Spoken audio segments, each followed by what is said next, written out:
Today, I'm honoured to have with me Luke Moreton. I've known different versions of Luke right the way back to junior school, and I'm honoured to meet this version of Luke, and you will too. Hi, Luke. That was nice. I'm glad you did that. That was nice. What, the way I... Yeah. In fact, it's important to tell him as well, actually. We do know each other, but we haven't... He will confirm. There's no script. There's nothing pre-planned. We're just... Well, I think... there's certain things I want to touch on, but we're rolling with it. Yeah, and I think it's important to... Anyone who has a relationship with someone knows different versions of them. And I think that those versions are not either right or wrong. They're just part of who you know them as. And your podcast is The Mask. So I think, talking about masks. And I think that throughout your life, you put masks on. So it's always important to have a friendship that reignites and that probably looks through the mask. Without judgment. Without judgment. Because we've known each other at junior school, we won't be the same people that we are now. And same with 11 and 12 and 13. But when you grow with somebody, it's very important to always remember it's a good person to always talk to because they've got a gauge on who you are. Because I think that when you say who you are now and change, and I think a lot of people are going into this sort of, I'm the archetype 40-year-old man that's gone to Thailand, you know what I mean? I know that people are saying that. I'd say it about myself. Oh, you've found yourself, have you, dickhead? I was going to... That was part of my non-plan. I was going to address that. I was going to address that. But to start, now? So I'm committed. Because I start each podcast, which you're now aware of. So I don't know if you've prepared the answer or not, because you know what I'm going to ask you. I ask every single guest. So, Luke. Okay. Who are you? Oh, okay, right. Who am I? For me, if you're asking who Luke is a human being that was born in Nottingham, had parents who were lovely, had a really nice upbringing, and got through some stages in his life that he's now here to be able to talk about and be proud of. Who I am is something that I'm still trying to figure out, which I think we all do. But the most important thing is the version that you're seeing now is I'm back in love with who I am.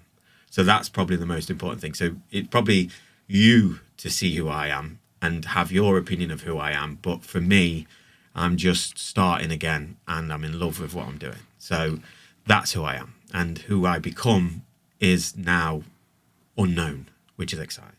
And you said, obviously, you said who Luke was, and you said who I am, I don't know, and I'm on this journey. So have you had any even snippets of who you think you could be then, I suppose? So, see what I'm saying? Yeah, I do. Can you see where it's going? Yeah, because this person? Or is it a person, the conscious of soul, you know? Yeah, so we could get into some really deep scenarios, and I think it's interesting. I don't know whether I know enough about it, but I've gone into the best version of whoever, the original breath warrior, Andy Havas. I hope I've pronounced his name right. Just get angry with me sometimes. Very rarely. Say it one more time. Andy Havas. I think I've nailed it there. Yeah, that was better. Yeah. He is. We'll talk about him, but I just want to. He's the one that's really ignited this version of me, and it's made me find my authentic self. But he puts it really bluntly, as he does a lot of things, and really poetically in a very short way. And you'll know these things as I say them because these is what's ignited me to do the things I've done. He says that we are just meat suits. Look after your meat suit.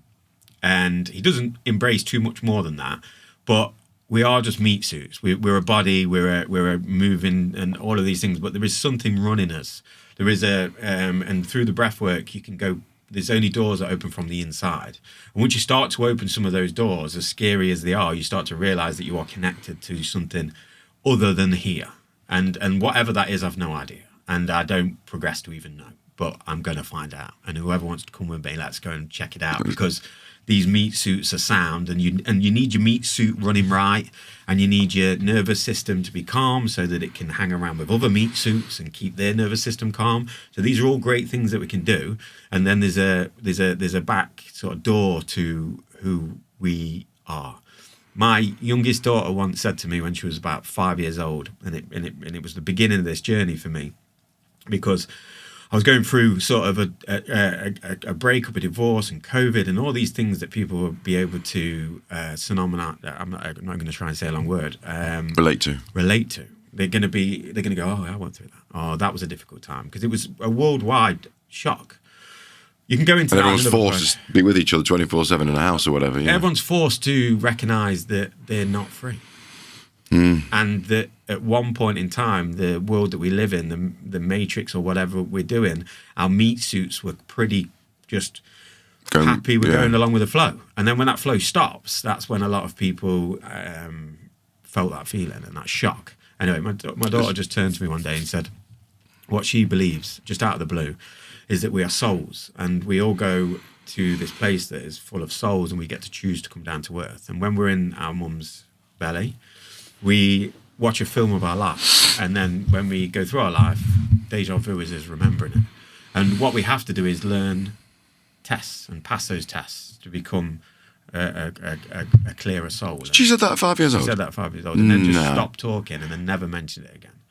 And I listened, we were just sat eating dinner, and I just remember thinking, it was just me and just her. Look at the camera, just so they can see it honest in your face. You're not like, that's not one of them, oh my gosh, that did happen. Yeah. And if she probably, if I asked her, she'd probably be like, and afterwards I said, who taught you that? And she said, I don't know.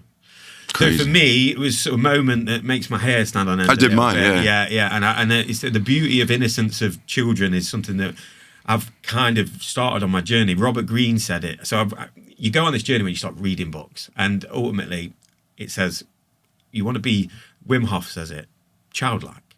Because the childlike innocence of your meat suit and your soul is a bit more of a easy concept to handle. Yeah, and a better conduit to life, because you just don't care. It's like you fall over, you get back up. You play with your mates, you get tired, you go to sleep. It's as simple a life, because you're just reacting in the present moment. You know what I mean? And maybe your monkey mind at that time will go, oh, if you fall off a tree, you know what I mean? I just had a crazy memory of being in a tree. We had remember my big large tree, and we had a rope that went down, but your brother fell off it. No way. Yeah, a really great high. And I vaguely do.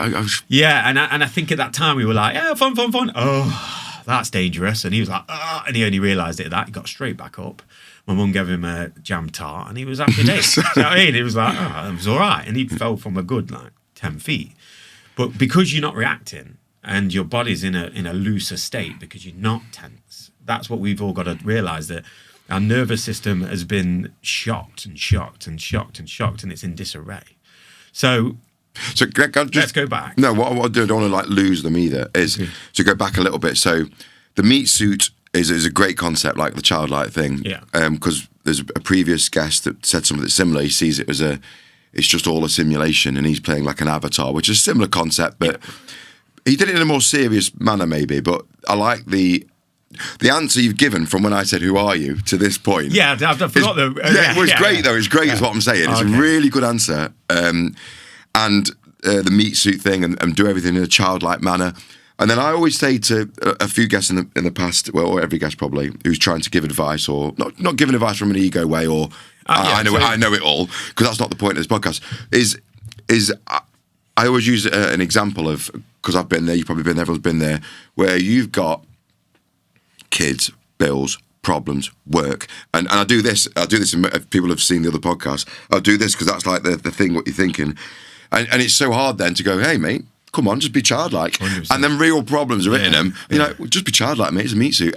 See what I'm saying? Yeah. And I try to relate, because when I was on my journey, right, and I realised obviously after the way to deal with it, which we're not going to go into now, is I remember thinking, it's all right for him. It's all right for him. It's all right for him. And he's got money, or whatever. And obviously I dealt with that myself, but there's people out there that might be watching this that haven't dealt with that yet, and they're definitely saying to us through their minds, through the thing, saying, yeah, but that's all great, mate, but I've got bills, I've got to go to work, I've got these kids, I've got problems, I've got this. So would you have a message to the people that are in that situation that haven't yet been through what we've been through? Do you see what I'm saying? Do you understand have I explained the question properly? Yes. I think what we both know about me and you is we don't answer a question quickly. Yeah, that's sound. Yeah, it's good. And we can 2 find hours later. Yeah. You get what I'm saying? Yeah, but ultimately, I'm glad you touched on it, because this needs to be hammered home pretty quickly, right? No way in the world do I know everything. No way in the world am I better than anyone. No way in the world do I know more than you. I have sat in that position and gone, fuck off, right? Can I swear? Yeah, crack on, yeah. Right, brilliant. Because I get it. And you're trying to explain, I'm not thinking about what other people's monkey brains are going. I just understand it. Fuck off, mate. You go Thailand. Fuck off, you go like this. Yeah, all right, you can sit there and meditate. I get it. This world right now is super difficult to be able to turn your brain off, which is why you have to work super hard at it, which is why not many people are doing it, because the discipline it takes to be able to turn your brain off, to be able to sit in silence, to be able to sit with your thoughts and process them is difficult, because you've got other people's nervous systems and other people's monkey minds to deal with, and you've got life. I'm sorry to interrupt you, because I want to bring this point back before, because I want to just stop and explain certain things. So monkey mind, because you're saying it, and someone's watching this again, they might be like, "What's he on about, monkey mind?" So we've got one, obviously trying to create awareness in the listener, you, through the guest, and we want to so just every now and then I want to stop, no problem, because there's people that are I hate saying above and below, but say like, I don't know, way more advanced than us, looking at it but still enjoying the podcast. But there's people that aren't there yet that also need to explain. Right, so I'm trying to address it to everybody. If you like, are, and I think you're trying to tiptoe around the state of trying to explain if somebody's further along the journey or not. And I think the best way you can describe it is we're all children. And we all learn in different rates, and we all learn different things. Exactly, yeah. So I might have learned this lesson. Yeah, it's a good way of putting it. Or someone else has learned another lesson. So if we swap lessons and we get our egos out and we go, listen, I've actually know a bit about this. I don't know everything about it. I'm not going to be able to answer everything. They go, wow, yeah, he's really got it. Because that's not how you answer your own problems. I can only answer what I've done. I can't answer what they're doing or you're doing. I have no idea what you're doing. But I've learned tools to be able to get further on my journey that has allowed my monkey mind, which is a Buddhist term, monkey mind, but obviously it's been took into the chimp paradox. And if you imagine it, Chimp Paradox is a book, by the way, by Paradox. Stephen Peters. I don't know. I think Stephen Peters. Read it. To be fair, I've read that book 10 times. It was the beginning, because it really puts it into a more of a photographic way that I can look. So my mind's quite I imagine things and I can see it, and that's better than me reading or writing or saying it. Yeah, and at school that was probably a problem, because that's not how that works. Not go. Yeah. So I went, I don't like any of this, and I don't really get it, and it would be well easier if I could just tell you what I'm thinking. Yeah. Go, nope. Yeah. Look at the board. Yeah. And then I go, and then I learned to breathe, because I learned to zone out. I learned to meditate at school, because I didn't want to cause trouble and I didn't want to get involved. Actually, really learn to meditate. Yeah. So I used to. So loads of kids do it. If you you didn't mean consciously. You mean accidentally meditate. If you're daydreaming out of the window, you meditate. But that was a key bit though, wasn't it? You didn't. Well, no, because you accidentally meditated. So I feel like a lot of people who try and put things, and I'm not going to say you here. I'm just going to say a lot of people will put things in a box. What meditating is, you even said it this morning, I'm going to get back to meditating. So it's very important to be disciplined in what you're doing, because motivation will leave you, but discipline doesn't. And the only way to freedom is discipline. I'm not the most disciplined guy in the world. I figured that out doing the Ironman. But I figured it out by pushing myself to do something that you really need discipline for, otherwise you're going to fail. So that's what I did. Not everyone has to do it extremely like that. You just have to do it in a simple way. Meditating 10 times, you know what I mean, in the morning for 10 minutes is a brilliant way of just trying to calm your nervous system down. But if you are... So let's not go, you are here and you are here. Let's just look at ourselves and go, how stressed are you and how much have you done to not calm your nervous system down for X amount of time? I figured out that I probably hadn't done it since I was 7 and running around. So that's a long time. It's a long time. Explain the chimp thing there. You've skipped past the chimp thing in a simple term. So the chimp is exactly what it is. A chimp, a monkey, yeah? What are chimps and monkeys? They're amazing. They're absolutely wicked. They're fun. That element of cartoons has been about them. You know what I mean? Oh, yeah, they're loving life. They're jumping around and everything like that. But have you ever seen a chimp that's angry? Have you ever seen it? They can rip your arms off like that. So that's what you have in your head. And the chimp paradox puts it in a way where it's a human, a chimp, and a computer. Right? And the way that it does it is that basically the chimp is the fastest to your computer. Yeah. So your computer is you're running, you're conscious.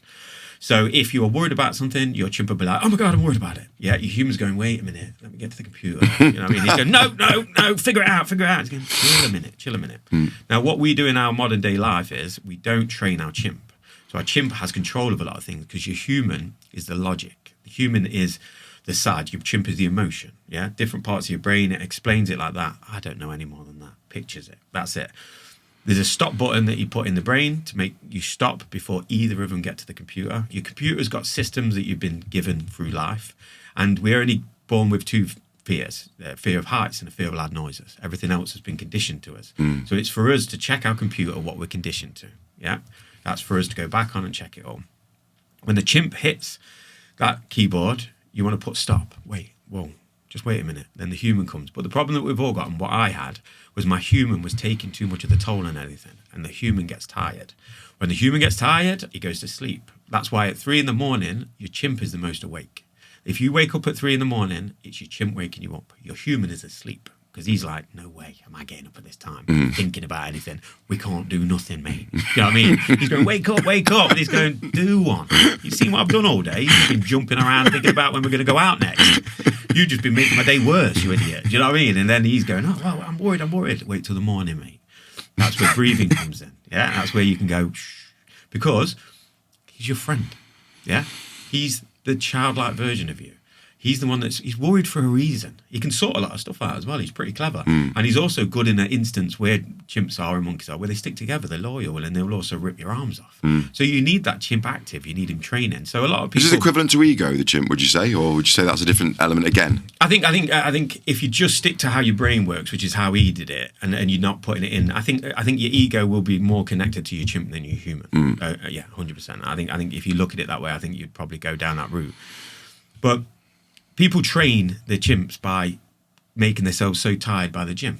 Yeah, it's a great way of doing it. Yeah, the chimp wear him out, like wear your child out. Wear your child out. But the problem with that is he never learns. So you have to keep doing it. You have to keep running. And eventually your body will give up because you're basically tiring your chimp out. Your meat suit out as well. Your meat suit has only got so much fluid in it. Yeah. And your monkeys, your chimp's going, go, go, go, go, go. And your meat suit's going, go, go, go, go, go. And then humans going, oh, wow, we're so fit now. Yeah. And that's why people have breakdowns that way.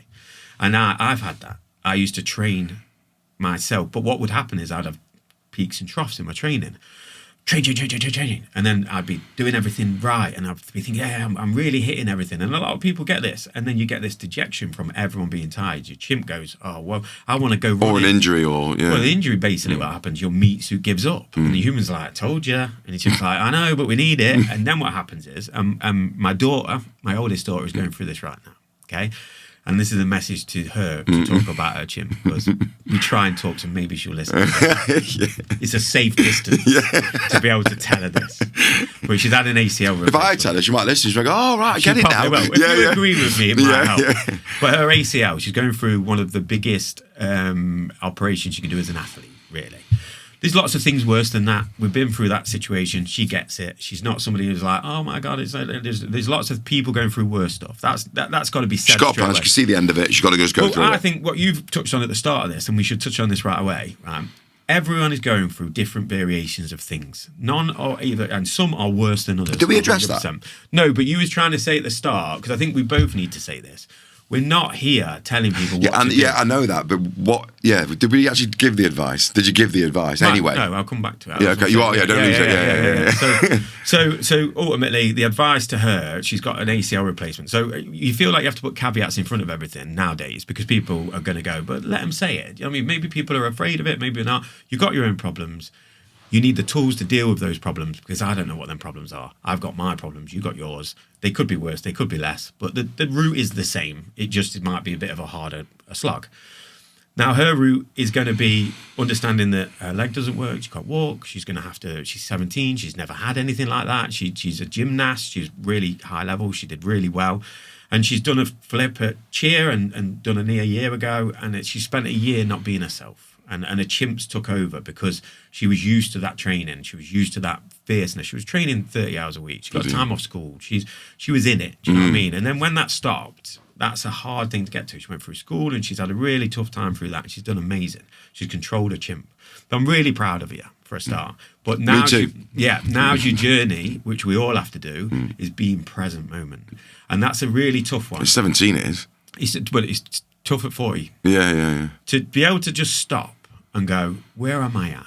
What are all my problems? Because the minute you stop, everything rushes forward and it can be overwhelming. And you can go, oh, there's too many. That's where avoidance comes in. That's where I can't even deal with it. Now, dealing with your issues, no matter how I'll go on a bender, I'll run away, I'll do this. Done it. That's what I'm saying. I can only talk from my own experience. I'm not saying anyone else is doing anything else. This is what I've done. So but once them problems stop, I had houses and businesses and everything like that. And then when I stopped through my mind stopping me, my body going, done. Because this is what people don't understand. Your meat suit will give up before your mind. It will go, no way. Your mind is the strongest thing, but it also can be your worst enemy. So get your mind right, your body will keep going. Your body will feed it. Your mind will, if your mind's positive and in moving in the right direction, your body can do amazing things. Wim Hof has been in ice for hours. He's ran a marathon with in the desert with no water. How? Because of his mind, because he's got himself to present moment where your mind and your chimp and your human are all working in tandem to move. So he's saying, forward. stop panicking. You've got enough water in you. It's okay, or whatever. Find it. You can find it. You don't have to. There's so many things that are coming out now, and I think this is a really special thing to say to people. Go on. There's loads of shit. I get it. People go, what do I do then? Do I get in an ice bath? Then I go, you need enough time in the day to get up and do everything. And anyone says, do I meditate? I've got work, I've got kids. What are you on about, you idiot? Yeah, it's all right for you. You do it every day. Yeah. Right, I do. I have been, yeah. And I worked while I did it, and it didn't work. It was too much. Because I was. So what you're saying, just do whatever you can, whenever you can. But So something better than nothing. Is that your the message? smallest amount every day will lead to a bigger impact than trying to do loads in a small amount of time. So take it steadily, give yourself a break, be kind to yourself, and love yourself. And I think that we don't do that. We love other people, we love what we do, we love food. Also, Luke, I think I've said that advice to people loads of times about that. Just do something and start small and good. But the people focus on the bigger goal, and it just overwhelms them. Well, they look at the actual goal they're trying to achieve or want to achieve, So and the best way it to put it overwhelms them. And the thought of just that step there, they look up and go, fuck that. So what do you do that does that? Do what? Which There'll one? be something in your life that you do that with. There's something in Don't my life forget about that I me, do. pal. Yeah, no, we're not allowed to get about you. I get that. But what my point is I don't need to know it. Yeah. Because I don't know what other people have got. I know I still do that. I'm not perfect. No, I'm that's right. far from it. I am nowhere near it. But I know that I'm not, because you're not. You're human. Welcome to the world. Everyone's a fucking idiot, and everyone's amazing, and everyone's this, and everyone's that on a daily basis. We all go through these stages of going, fucking out, or not, or yeah, or but we're all looking at each other going, you got it figured out. Why have you got it figured out and I haven't? That's your chimp. Tell your chimp, no one's got it figured out, mate. We know So further true. behind. We know more. And it always surprises me when people. There's lots of judgy people out there, and they judge people, whether it's online, not online, a pub. Look at him, and they gossip. And I think that's madness to think you see yourself as that raised above that person you're talking about, that you feel the need to judge that person, whether it's on anything like that. I don't understand that. And those people, if they were to start some sort of self-awareness journey, it'd all go back within instead of looking outwards all the time to other people. I think it's a very negative trait to judge. That we all have. No one gets away from it. We've all got it. Maybe some people have it more than others. Maybe some people verbalise it. Maybe some people don't. We all judge. Yeah, it's a thing that we all do. Until you recognise that yourself, that we all do every one of those things, you can't control it. So for me, it was a. That's a good answer, by the way. Thank you. It was a way of noticing it. So I learned to notice it. Understand you do everything. So the best way of teaching this is that anything that annoys you of somebody else is a reflection of yourself. Yeah, it's a good. Is what you do. So that doesn't mean that you do it exactly the same. It means that you are annoyed with yourself because you do that, and then you're annoyed with them. Right? Start living your life like that. It becomes a very exciting game, and that's what I've realised. I like games, and the game is for me is to figure these things out so I become a better human being. My meat suit works correctly, and ultimately that's the best you can do in this matrix, and then maybe help other people do it as well, and then we can all hang around with our meat suits and have a right laugh. You know what I mean? That's the end result. Yeah. And if one of our meat suits fails, then we've got to go, right, what can you do for that meat suit? And you could go, and that's why if you start there, everything doesn't seem so bad or overwhelming because it's just you. You've got to start present moment you. I'm all right, actually. I'm actually not much of a twat because everyone else is a twat. And then I don't like him, but actually I don't like me. But why don't I like me? You got to love you. And that takes some time. You got to go back. When you were a kid, you loved each other. You loved everyone. There's nothing else. You looked at a kid in the playground. Do you want to be a mate? Yeah. Mate. Let's play. Well, I don't want to play with you anymore. Well, I'll get another mate. That's it. It wasn't that drama. Everyone carried on doing what they do. And really, that's all we are. We're all kids. So, you mentioned the, obviously outside the podcast, I thought it was a really great story. Because obviously what I'm doing, like when I mentioned the judgment thing or whatever, I'm obviously trying to imagine the audience watching, I'm trying to ask questions on their behalf to So create your things. chimp wants to Help. imagine people. No, no, I didn't say that. I'm just asking. It's about you, pal. Right? But I wanted to tell that story. I thought it was a really good story about the gazelle and the lion. Oh, but that comes down to your nervous system. Yeah, I know. But just tell it quickly, because then I wanted to ask you a quick question. And people don't get that. Yeah, but I'll link it to it. So, I suppose it reminded me when you said about the kids playing. Yeah. And it reminded me of that. Well, it just flows. What I'll do it's more of a flow thing I was going down, not the nervous system yet. We'll go down. We'll get to the nervous system bit. So, but that bit I want to, because it matches the flow of life and the way the kids go. Mates, not mates, okay? Yeah. And I like that bit. So for me, because there's 2 or 3 lessons in it. And also, just where I was going to go there is just to tell everyone and sort of understand where I'm coming from. Is I understand there's so many, like food, this, that. It's overloading to your nervous system. The beginning is your nervous system. Calming it down. To be able to sit with your thoughts and process it needs a calm nervous system. The ice bath, yeah, people are saying it can wreck your nervous system. It can. Just like running too much can. Yeah, everything can. So when we were children, so the gazelle and the lion, when it's in nature, it is literally just eating grass, chilling, not give a shit. Yeah, and then there's a lion coming across, or you know what I mean, and it sees the gazelle, it wants it. So it's dinner. Starts running. You've seen the videos, like you watch him as a kid. He's just chilling still. He's like, and then few people start running, and he's like, oh, there's a lion. Yeah, he starts sprinting. They normally get away, or that, you know what I mean. Whatever happens, they leave they get away with the situation. They're eating grass again. They're not thinking, where's that lion gone? They don't care. He's just back to chilling with his nervous system calm, because it's worked in such a way where it can sense it. When it senses it, boom, they've gone. So it's very hard for them to catch them gazelles, because their nervous systems are in tune with what's happening in the environment. We are also animals that are supposed to be in nature and be attuned to the environment. So being in Thailand, being around in the jungle, hearing the noises, you get more attuned to it. You hear stuff. You can hear when it's silent. You can hear when it's not. We're in a jungle now. We're in a concrete jungle. But everything's flashing at us. Everything's making our nervous system wrecked. Everything's moving around. It's too much. We don't sense anything. Yeah, it's like putting a gazelle in the middle of a shopping centre, isn't it? Exactly. It just be flipping We are everywhere. just wouldn't it? gazelles. Yeah. We are animals, types of them. Some people are gazelles, some people are lions. I like to, like, the finish off that story. I like the way you said as well. The lion's ego didn't go, I can't believe I didn't get that gazelle. I'm useless as a lion. Yeah. I'm not.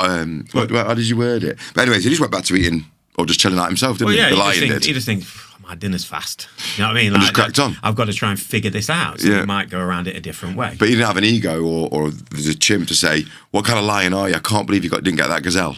Yeah, I mean, it would be a crazy thing. I mean, we like to do that with cartoons and that. But if you think now, if lions had egos, do you know what I mean? If they were like, oh, I don't like the way... I mean, maybe they do. They fight for dominance. Whether that's ego, I don't know. It's for breeding, I think, isn't it? And that's the thing. I think we look at ego as like it's a necessity to live in this world. It's not. Well, the West are very ego-based. The East is not. It's not like that. When they're not ego-based, they're really not. And when you live with that, it's pretty nice. But we are ego-based. So, and we've told ourselves we need an ego.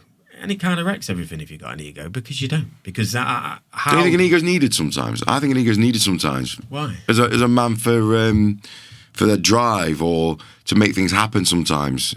No. There's an argument out there that an ego is important to you and needed sometimes. I think... Or is that maybe the chimp? No, I think you can use an ego, whether it's the right thing to do. I did the Iron Man without an ego.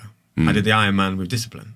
Discipline and ego aren't the same. Discipline is discipline. Discipline is doing something every day whether you like it or not. It's nothing to do why you're doing it. You might have to do it for a job, but that's not your ego. Do you know what I mean? Your ego would be telling you I'm good enough. You don't need to train today. Oh, I think you've done quite well this week. Your ego would probably work against you. Discipline overrides ego, in my mind. That's what I think. And ego gets in the way of a lot of things. And men, ego. Women, ego. Everyone's got ego. And it's, I don't even know enough about the wording. It's like called, whatever it is, it's a thing that's in the way of our meat suits. So it's been entered into our lives. I don't know whether you're born, but I don't think you're born with an ego. I don't think babies look at each other and go, look, he's got a nice top on. Wish I was with his mum. My mum's shit. I don't think they do that. I think they just go, meat suit. You know what I mean? That's what I think. I don't know. Yeah. But when ego comes in, is more likely when you get to school. Someone's got a nice coat. So, I mean, the biggest sign of anything in Western world is when you go to school, because you realize what people have got and what you haven't got. You realize who's better and who's worse. You realize who's bigger and who's stronger. Like our society make us have an ego. And they're many representations of their parents at school as well, aren't they? So if it's important to the parents, they tell it to their kids and they pass it on to other like kids. Einstein says is, you know what I mean? If a fish had to be tested on climbing a tree, he would fail. I don't know whether that's it, but if it is, make it right. And if it's not, got it wrong. But we know the point, and that's what I think is important. The message, not how it's said and not how you pronunciate it, and not whether you're right or wrong. It's the message. Like, we are all good at certain things, but we're not necessarily good at the things they've made us be good at. That's okay. But if your ego is playing a game with you, don't play that game. And that's the journey. That's difficult. It's not easy. It definitely isn't easy. I'm not saying I have no ego. I'm not saying I haven't. I'm not saying that when I came here, I didn't think, oh, how do I look? You know what I mean? Or was my hair good? I want to look good. Of course I do. I don't want to look like I'm sort of, that's my own interpretation of me. I read your book as well, and I was interested in a part of it that was on about looking in the mirror. And I think it's very poignant because a lot of people talk about it. I like Michael Jackson's song "Man in the Mirror," but I started meditating in a place that I found in Thailand, and it was a guy's house that had sadly passed away. And if anyone's watching it was a lovely place. The guy would have been an absolute G when it came to whatever his journey was, because there was so many great stuff. There was like a place you could sit on a hammock. I spent all day just sitting in places and looking at stuff in the jungle. Where he would have sat. Where he would have sat, yeah. I didn't know that at the time, but it recently passed. The woman who owned the house wasn't there at that point. She was back dealing with situations. But there was a mirror on the floor, leant up, and a Buddha in a room that meditated. And I thought, why is that there? And I just was like, I can sit here and I can look at it. So I didn't move anything or touch anything. I was very respectful of what was already there. And I thought, well, he must have sat there. So I sat and looked in the mirror, and it's in your book. And when you look into a mirror, you look into your eyes. It's like looking into this camera now and being able to be, people can see the truth in what you're talking. But when you're looking at yourself in the mirror, you start to distort your face, because the image of you is not really, the image of what they're seeing right now is not the image of who I am. The image in the mirror is not really you. So you never really see you. I'm going to be watching this version back at me when I'm not even here, which is in itself not in time, which we could get into. But yeah, I ain't took enough mushrooms today. We'll get on to mushrooms.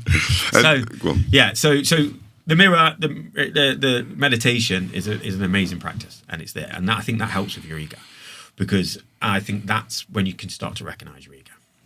And there's another question which I think is an equally hard as question as, who are you? Which I think is a really difficult question to ask people, is what do you want? I think it's also an equally hard question to ask people. What does who want? What do you want? Who? Which version of me? It's your question. What do I want? What do you want? To want nothing. God, cool answer. That's what I want. I'm not there. Oh, that's a great answer. Yeah, but that's what I want. Tried to trick him as well. I didn't tell him I was going to ask him that. You knew about the who are you one, but he didn't know about that one. And I thought, I'll just slip that one in there. Yeah. I can only tell what I think. No, that's a good answer. Yeah. But yeah. To want nothing. Yeah. But then where's the pleasure in wanting nothing? Isn't it to want something pleasurable? So the Buddhist monks live day by day, one day. They go out in the early morning. It's like the Reiki teachings, just for today. Yeah. So they've got a saying which I loved, and it's a sort of analogy. I don't know how to put what the words are. Like I say, you'll figure out that I never listened a lot of school, but I'm listening now to certain things. And the Buddhist monks, it's called basically, if you have plates in your house, you would have. No one ever has one plate. Yeah, so they have 10 plates, and you wait. And some days you'll clean 4. And you'll be efficient. And then some days 10 will pile up. Yeah. And then you've got to clean them all. And then they clean again. And you go through this process. Yeah. That's like plates of problems. They have one plate. They eat from that plate. They clean the plate. And they put it there. So the next day they wake up with one plate that's clean. And then they carry on again. That's how they live their life. They want nothing else. They go and give advice for food. You don't need to. You give them food. And I didn't know that. In the morning, is that true? Yeah. So in the morning they go and visit people. You give them food, and then they take that food, and you can add advice off them, or they'll give you a Buddhist sort of a Buddhist talk, like a thought for the day or something. Yeah. Well, they'll just give you advice, or talk about something, or give you some kind of information, or not. You just give them food, and then they go back, and then they eat it, and then they wake up the next day and they do the exact same thing again. And that's how they live their lives. They want nothing apart from just to eat that day and to meditate and be one with themselves. And then... So what's the point? I'm assuming some people will be thinking, so what's the point in that? And that's right. What is the point in that? And where's the purpose? What's the point? So I would ask that is, what is your purpose? So they're completely content with their purpose of that? I've never seen one of them looking like they're unhappy. I don't see a miserable monk. No. You know what I mean? Funny, isn't it? They're all pretty laid back and cool, and everyone I've spoke to, don't get me wrong, I mean, listen, same again. I've seen stories, you could go on the internet, well, hang about, these monks took loads of drugs and did that. Yes, we're human beings, there's going to be mistakes made, but fundamentally, they want very little. So to want nothing is a journey. Whether you get there, doesn't matter. But it's like going for the stars, reach for the stars at the very least. You know what I mean? You're going to get to co-op. You're going to move forward. Co-op? Because I wanted to really bring it down to a reality you based. Moon, sky, land, well, co-op. Because I thought to myself, let's not. You got to start by getting out of bed. You got out of bed, well done. You know what I mean? And then start being kind to yourself, going, yeah, you're right. Oh yeah, you can do this. Yeah, cool. But you've got shit on. I get it. You've got loads of shit on. Your life's mad. Everyone's life's mad. Yeah, chill out then. I can't chill out. Find some time to chill out, and then process your thoughts. Hit your problems of emotion, and then try and figure out which ones are ego based and not, which ones you need. And if they're that busy, and I don't believe anyone's that busy. Because I was told once, okay, then you have a shower. Yeah, we'll do it in the shower then. So you're being efficient with your time. So there's times, if you were that busy. So we can circle back to the beginning of what you said there when I said about meditation and you went, and we talked about having time for it. So what you learn to do is meditate all through the day. So I've managed, so in Thailand, it's really nice to meditate on your bike. You can meditate going to work. You can meditate in the traffic. You can breathe. So this is the beauty of breathing and meditation. It can all be done throughout the day. So what does meditation on a motorbike look like? So to just literally just concentrate on the present moment and be in the moment. And then what happens is... What is in hearing the sounds, looking at the feel of the texture against your hand, that sort of thing? We all do. Do you mean that way? Is that what you mean then? So have you ever been in a car where you've got in the car and you've got to somewhere and you don't know how you got there? Yeah. Right, autopilot, yeah. Yeah, autopilot. Meditation. So you've got so imagine our bodies. This is so fascinating as well, I think, is because we don't give ourselves credit. We're not doing enough, right? Let's go right down to the fact of I've got up, my hands are moving, I can feel everything, I can move around, I can see, I can hear. So people can't do some of these things. I can breathe. I can move out my door. I can then get in a vehicle. I can make all of these things happen while doing that, probably while talking to somebody, while thinking, I've got to go over here. Oh my God, I haven't forgot my shopping. Shut up, you in the back. Boom, right? You can do all of them things at once. That's a lot of things that you're doing at once. So once you get to that point in time where you've found something that you can do automatic, yeah, I don't mean like, there's no disclaimer here. If you crash your car, that's your own problem. Luke, you know what I mean? Yeah, I was meditating, sat in the back. Well, you know what I mean? Tesla, you'd probably be able to do that at some point, which brings you to that point. Maybe when we can just drive ourselves, autonomize, maybe that's the time we need. We need to give ourselves more time in the day. We need to prioritize our own mental health and prioritize having time to process stuff and just get the fuck out of this matrix for a little while. And with breath work, you can do that quickly and you can go, because we all do breath work. How many times do people do that in a day? And all that is doing is releasing endorphins. You're going through your nose and out your nose, and and your nose is so important. Nasal breathing is very important. Nasal breathing is super important. Well, I think let's go into that then. Okay? We've covered a bit there.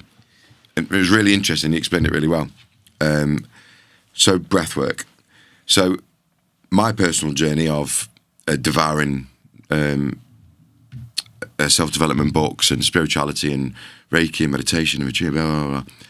And most people, when they say something to me, like, oh yeah, I've read that, oh yeah, I've done that, yeah, I've done that. Not in ego, I just have. So, oh yeah, I understand it or whatever. So when breath work, resetting nervous systems, I haven't done it. So it was dead interesting. And we purposely, by the way, have not had the chat. So I'm a naturally curious person. I want to ask lots of questions about it, and we haven't on purpose, have we? We kept going, save that. But so you've done 2 or 3 what I would call entry level getting used to breath work, which is difficult because greatest question anyone asks, and what I love as well is, and what everyone will be thinking, like you like to say, I breathe. I mean, my nan's night, she can't breathe. I breathe all the time. Oh, don't we all breathe? We do. It was different. Yeah, but we can. Breathwork is so many different layers, and I'm not going to like. There's so many different things. And I'm at the beginning of learning quite a lot of different variations from it. But ultimately, it's how we breathe efficiently. So so you're answering a question I haven't asked yet, which is what is breathwork? Is that the answer to what is breathwork? Breathwork is a way of connecting yourself to your original system that works. So if our meat suits are thousands of years old, this meat suit has been the variation that was knocking about with Vikings. It was knocking about with other things, everything like that. And it was a lot more in different elements of time. Breathwork was just part of life. Like we would connect with ourselves, we'd connect with them. When you do the breathwork, you connect with an ancient part of yourself that has always been there. You reignite it within your body. That's what breathwork really is, in my mind. It's a gateway to your subconscious, and it's a gateway to the past. You're half dipping into reincarnation there as well, though, aren't you? So you're saying that it's... See what I'm saying? Because you're saying about your past lives and things. Well, no, not past lives. Your body is a machine, a meat suit, So your body has functioned breathing, And when you breathe like a car, the clearer the airways, the better you breathe, the more efficient you are. That's all it is. Fundamentally... No, you touched on about... You touched on, though, previous... How did you word it? So the thing is, you're in touch with your ancestors and that sort of thing. You said, because what I'm going to show. So there's the just because. What do you mean by that bit? Just get into that bit for me. Okay, well, let's start. Do you mean DNA's been? Obviously, we're all made of the same stuff. Do you mean it's like the recycled? That meat suit has been recycled from previous meat suits. What do you mean? Okay, yeah. So my meat suit was born, but the meat suits have been pretty until someone would be able to put it in a linear way, but. Our meat suits have been the same meat suits for a long time. Yeah. But what we're tapping into, you said you're tapping into... Yeah, so you're tapping into something that we've been using for centuries. That we've forgot. It's a forgotten art. That's probably a better way of saying it. Yeah. But then also the forgotten art of reconnecting with ourselves, also there's a pragmatic part to it where it can go for sports. So nasal breathing in sports. I trained a lot for the Ironman and learned how to nasal breathe, which keeps your blood pressure down. It keeps your heart rate down. It keeps you in zone 2. Keeps your nervous system calm.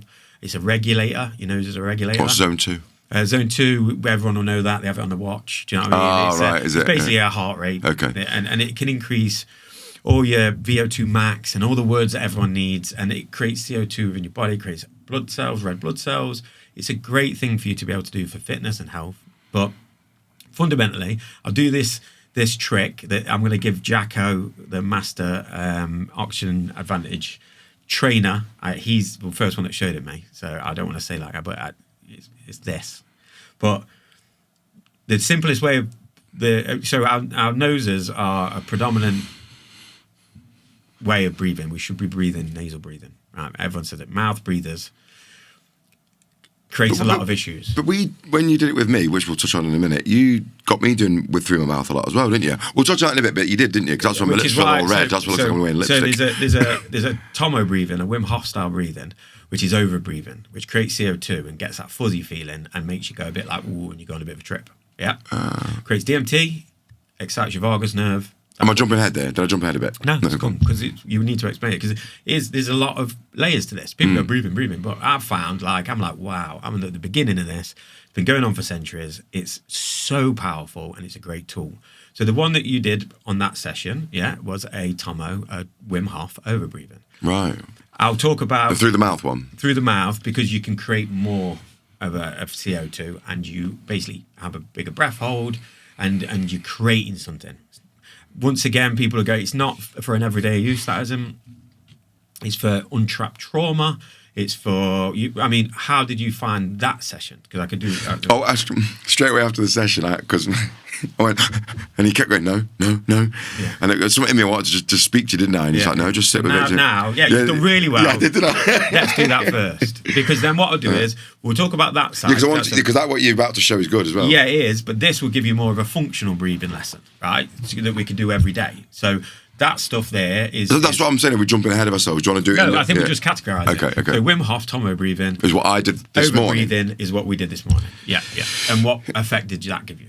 Okay, so at first, when I was doing it, part of the thing he makes me do, whatever, you breathe out, and he said you tense your stomach at the bottom and tense the bottom of your back, and hold it in here, yeah? Yeah.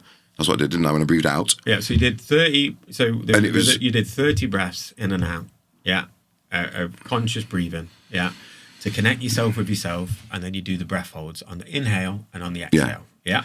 But to say what I was feeling, it's scary. Is the first initial thing. I'm scared. Yeah. You fucking I'm having a heart attack here or something. All these things come in your head. It's a feeling of overwhelmness. Yeah, and then I did just overwhelming. Yeah, then I had trust, and so I just did it. I was just doing it, going through the motions.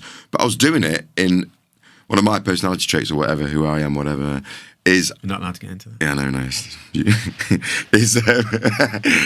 is I am able to like lock in and just go through it, whatever trauma it is or emotional thing. I can just lock in, do it.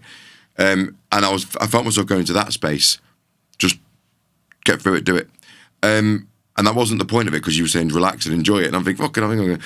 Anyway, and then, weirdly enough, I had the urge come up to cry from nowhere. And I'm not scared of that. I know crying is just energy moving. So I was like, no way. I did not expect that. I just did not expect it. It just come from nowhere. And I was like, so I recognised it, but it wasn't attached to anything. So if I've done anything in the past, sometimes it's attached to something, a realisation. You have a realisation, you go, oh my God, and it's done or whatever. But it wasn't attached to anything. It was really weird. And I thought, and I said to myself, let it go, it's fine. And then it went. I was like, okay. It means probably because my arm was off on today. I don't know, whatever the reason was. It obviously wasn't the right time. But so, and I think there is something, what I do believe is there's definitely, I have literally, like the first time in my life ever even entered this world, what we did last night and this morning, the things you've been doing, and I can see, there's another one, like, because Luke was clicking on. I said, is that mouth? Is it nose? Is it this way? Is it that way? Because my brain's quite logical. So am I doing mouth? Am I doing nose? Can you explain it properly? Yeah. And when I did start to let go a bit, yeah, I could massively see the benefits. And also, to finish it off, the one this morning, when you then that had finished, the Wim Hof one, the music after just sent me, like you said, like a drug. It was like being in some mad state. It was. And he goes, but honestly, it was crazy. Like it was because this woman singing. I don't know what the music was coming, where the background of the music is. Yeah. And it just sent me. I was like, wow, this is like an angel singing. Yeah. And I was there like, oh my God, is this an angel? Like a euphoria. Oh my, it was unreal. That was the bollocks, honestly. Because, and I was there, gone, and I was just so like, I don't want it to stop. I don't want it to stop. So the over-breathing. The woman and the connection to it. And then another song come on, and I was like, oh, that's even better. And it was unreal. And that's why the first thing I said to you was, send me them, didn't I? Yeah. But Andy likes to conduct. He says he conducts it because, like what Andy says when he does ones in Thailand. And what's his name? Is Andy Havas. Havas, that's it. Yeah. I'm going to keep making you say that. Yeah. And because if I've got it wrong, I've said it wrong four times. But he does it in Thailand, and he does an amazing class, and he lets you fly away, and you're creating CO2 in your body. And diaphragmic breathing, is what you need to do to produce more oxygen and CO2. So the better breather you are, the higher you're going to go. And in your vagus nerve gets activated. You can create DMT within your body. Stop. Which is that. What is a vagus nerve for the people, please? So it's a nerve that runs there. It actually runs from both sides as well, but most people go there. So it runs from there down, and it's and everyone's got one. Yeah, and it's from the word vagabond, which is traveller, and it travels through your system. And no one really, there's not, you try and Google it, have a search yourself and see what it is. And this is what I like to do, is like, I know that much, now go with that. Yeah. And it's cool because there's loads of things on it, but not many people know. And it kind of is a system that goes through and checks everything. So they don't know why, it just runs through. But once you do So science says it goes through and checks your body. Is that a science thing? So it's like a traveller. It travels through to check whether things are all right. So the better your vagus nerve is working, the more in tune you are. In tune to what? Exactly. And that's the thing, isn't it? That's your lymphatic system is so important. And that cleans and that gives it a clear out through the over breathing.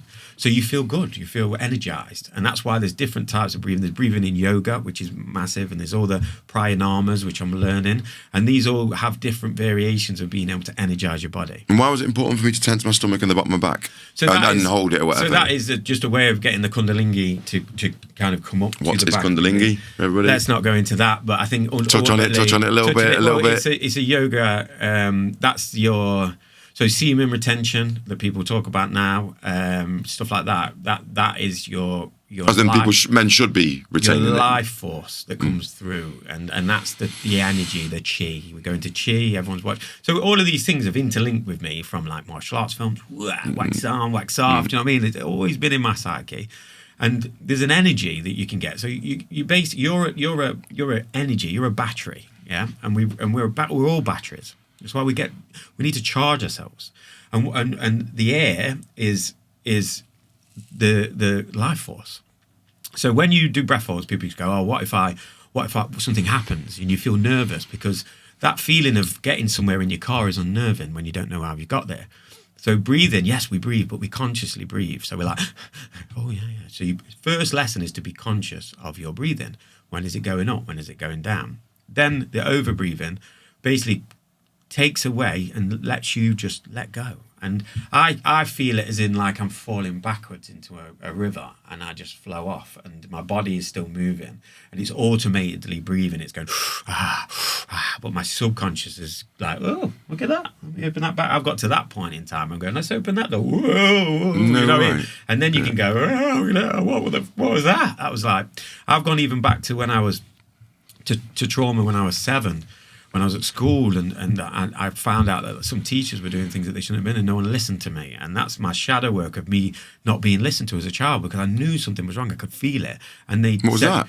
There was a case, and I don't want to talk about it because people might know it, but there was a case at my junior school where he got arrested for it later on in life. But I knew it at the time as a kid. And I tried to tell everyone and the teachers turned on me. And at that time, my nervous system was like, oh, I'm wrong then. And that will have happened to everyone. Everyone at some point will have lost their voice. And when you lose their voice, you put a mask on or a shield. The breathwork will help you open them doors.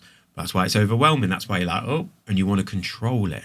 You want to go, I need to control this. And you are always breathing, but the best way of putting it is if you hold your breath for a long period of time to the point where you collapse, you faint. You don't die, you faint. Why do you faint? Because it's life force. You've stopped your body from getting this energy. And then then what happens? Your body takes over. Yeah, you don't stop breathing. Your breathing's automatic. It comes straight in. So if you can get into that state while you're in breath work, like that, or meditated state where you're just automatically doing something, your subconscious gets to play. And that's where you went. You had a little play.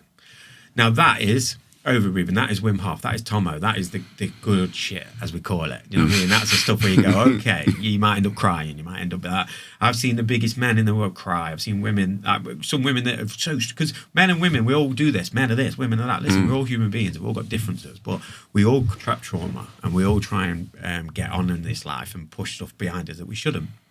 Women especially, with their emotions, even them themselves like, oh, good cry, I like a good cry. Women need to express their emotions just as much as men do. But they don't because they're seen as weak if they cry. They're seen as that if they do. So I've done classes and people have come to me and said, oh, I just started crying. And the brief is like, your fault. And I'm like, it's not my fault. Been there before. Disclaimer, it's you. I'm not doing it. You're doing it to yourself. And that's what it is. It's a beautiful thing. I don't know anything about it apart from I can teach somebody else to do it, and that's beautiful. That's all it is for me. I'm not going, I know the secrets. No, you know your secrets, but I can help you unlock them and I can come with you with it, and I can look after your meat suit while you go. You know what I mean? I'm just a trusted meat suit looker after. That's it. Breathe away and I'll look after your meat suit. It'll be here when you get back. I'm going to clip that. If you want. I'll look after your meat suit. Yeah. That could be my thing. So that's that type of reading which I love, and what I'll do is I'll touch on the show us what you're going to show, because I interrupted you. Because this is the beauty of learning about your nasal breathing, right? But then after that, I'll tell you my experience with Wim Hof and the breathing, because that was the beginning. Yeah, that's where I was going next. Yeah, yeah, I've got like a thing of that. So because it's my podcast and I'm in control, and that's where we were going next. Well done. You seem to be very in control of everything you do, apart from breathing. That's a private joke. So you here, is where you breathe up, yeah. But actually, that's where the cavity starts. And I've got to be careful because I've got an actual broken nose, so my nose is not the greatest aesthetics, but I'm not going to change it because it's my nose. And you can only pick this one. And like yeah, it's double. Yeah, I liked dad it. Yeah. joke, right? So look, so then this is where your cavity is. Yeah. So go right back there. Look. Yeah.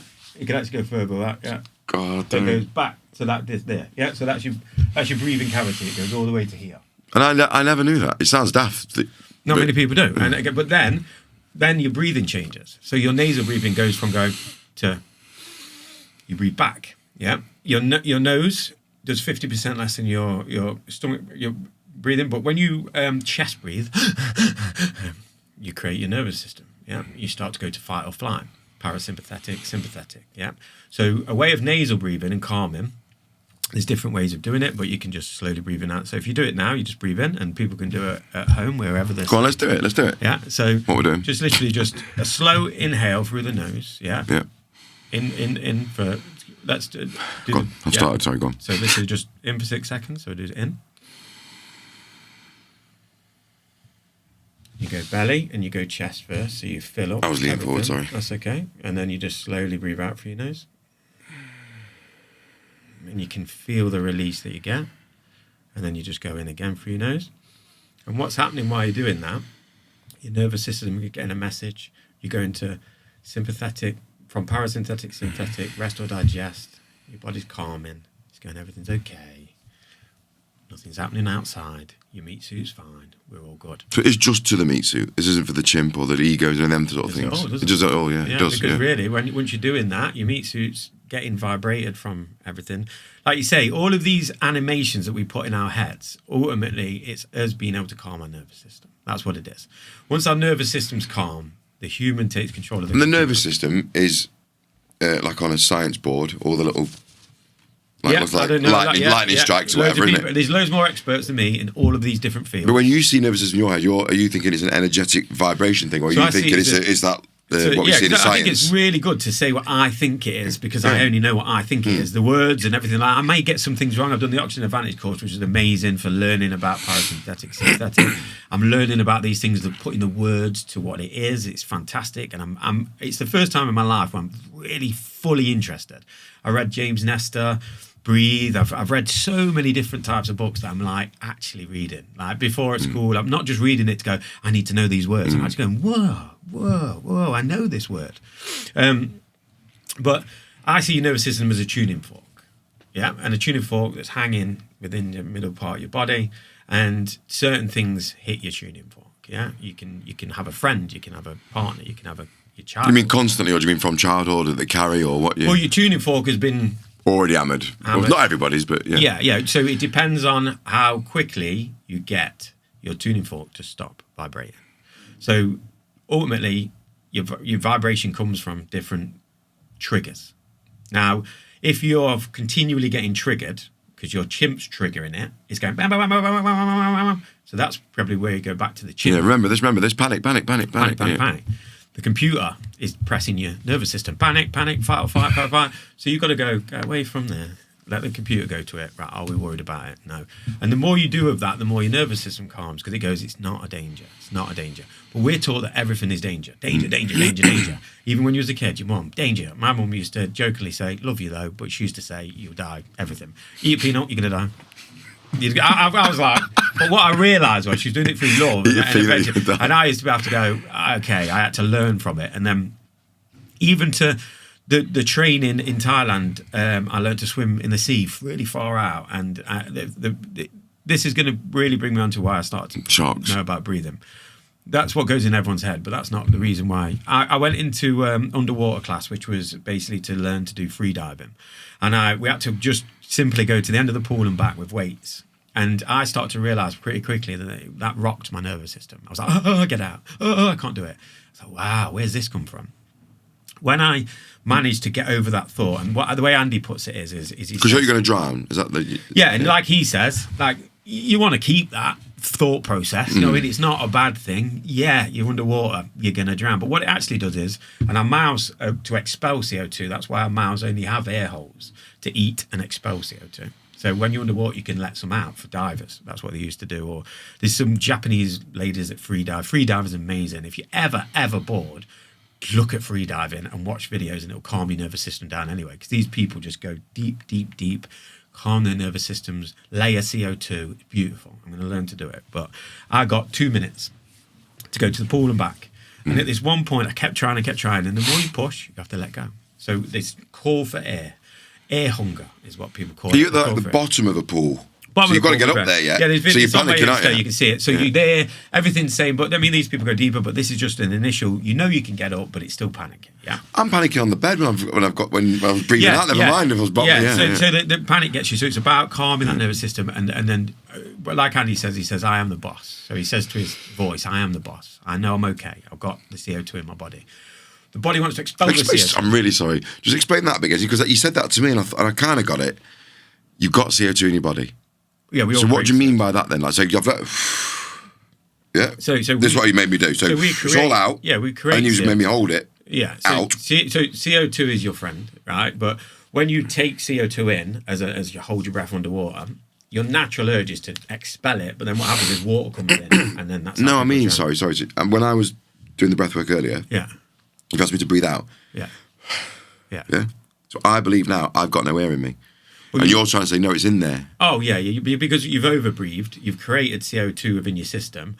Once you expel, so for me, if I'm doing a full deep breath in, yeah, so I'll do it like this, so belly, chest, and then there's some elements here behind you, so you're like, so belly first, fill your belly, fill your chest, yeah, and then when you release, you hold, but you still got air in you, yeah. No way, yeah. There's still some more. I haven't trained my diaphragm to really be able to do it. That's what free divers do. They train their diaphragm. That's incredible. So amazing. Their diaphragms are they can move in certain ways. It's unbelievable, which is the path I want to choose. My diaphragm is something. Just seeing you do that then, looking back to what I did earlier, so when I breathed out, and the panic was setting in, got no air, whatever, blah, blah, you're going to die. But you just did a whole lot of breath after that as well, didn't you? Yeah, well, you've got a lot more. Yeah, but that's... When I do it again, I will do it again. You're going to send me the things, aren't you? Yeah, but that's the progression that people don't understand. So the progression is to be able to trust and to be able to move forward. Trust, that's it, yeah. And trust yourself, and then also increase your bellows. You know what I mean? Your lungs are upside down trees that are here with the at the end of the day, your lungs run across here, but they come here. Your ribs move. They move. So when your lungs come out, you've got space. It creates it. It's meant to. You've got a lot more access to more oxygen, which is free and life force than we use. We all shallow breathe, mouth breathe, and they cause problems with sleep, depression, because ultimately you're not getting the right oxygen in, so you can wake up tired. There's so many things. If you put in mouth breathing and the things that are wrong with it, and nasal breathing, the things that are good with it, you'll understand why it's so important. It's hugely important. What are the benefits of what I did today? I know there's two different sides. I did the Wim Hof one, but generally, what's the benefits to the person then? I don't know. Tell me. Hey? No, that's just one session. What's the benefits in one session? Okay, yeah, it's a good question. The benefits in one session were I felt really happy. I'm not generally a sad or negative person anyway, but I was more elated, more happy. Calmer. 100% calmer, 100% present. I've done meditation, lots of meditation, but this was different. And it, like probably a drug, it's there. You know, I haven't really talked about making sure about you or whoever else, not me. But let's say somebody had a problem with drugs in the past, right? And then, and it's always there. Yeah. It's similar to that. I want to go back to listen to that girl again. Yeah. I want to go back to listen to that girl again. Yeah. And it's that same, like a drug. Yeah. And I can't wait to be by myself to go and listen to her again. Yeah. Which is that from one session. Yeah. And it's mad because I wasn't thinking like that until you've asked me and it come out. Yeah. Because that, I suppose, is truthful because you talk about because everyone's experience is different. Yeah, and that's where I was going to go. That's why I kind of meant the scientific side, but it was nice to get that. Yeah. Because that is the truth. It was fantastic. So everyone should be a better breather. Yeah, everyone should see it as a fitness or a thing that's going to make you elevated in your life and be better for you. And it's something that is very simple. Doesn't take a lot of equipment. You have it already, and there's loads of air. You know what I mean? But scientifically, what does it do then? Do you know? That was my experience. Scientific. Thank you very much for watching this podcast. I'm sorry, I'll be 20 seconds to tell you about my new book, My Human. What is My Human? It is the starter journey for somebody who wants to get into or look at self-awareness, self-discovery. Be a great gift for somebody who's a bit young, maybe going off the rails a little bit, get them to question who they are and what they're doing here. And it's the price of 2 coffees, $7.99. It's not labour intensive. It is a very quick and easy read. It's 20-minute read, 25 minutes. And all the links are in my bios. Thank you very much. To what you did there. Yeah. So vagus nerve activation, lymphatic system clear out. So just in that one little session I did this morning. Yeah. That would have been because you did a couple, but you got quite good at breathing. You listened, and then that session you let go, and once you let go, that your conscious brain turns off, and we'll get into the conscious and subconscious. Subconscious is the garden, conscious puts the seeds in. It gives you time and space within your body and the life, and gives you a bit of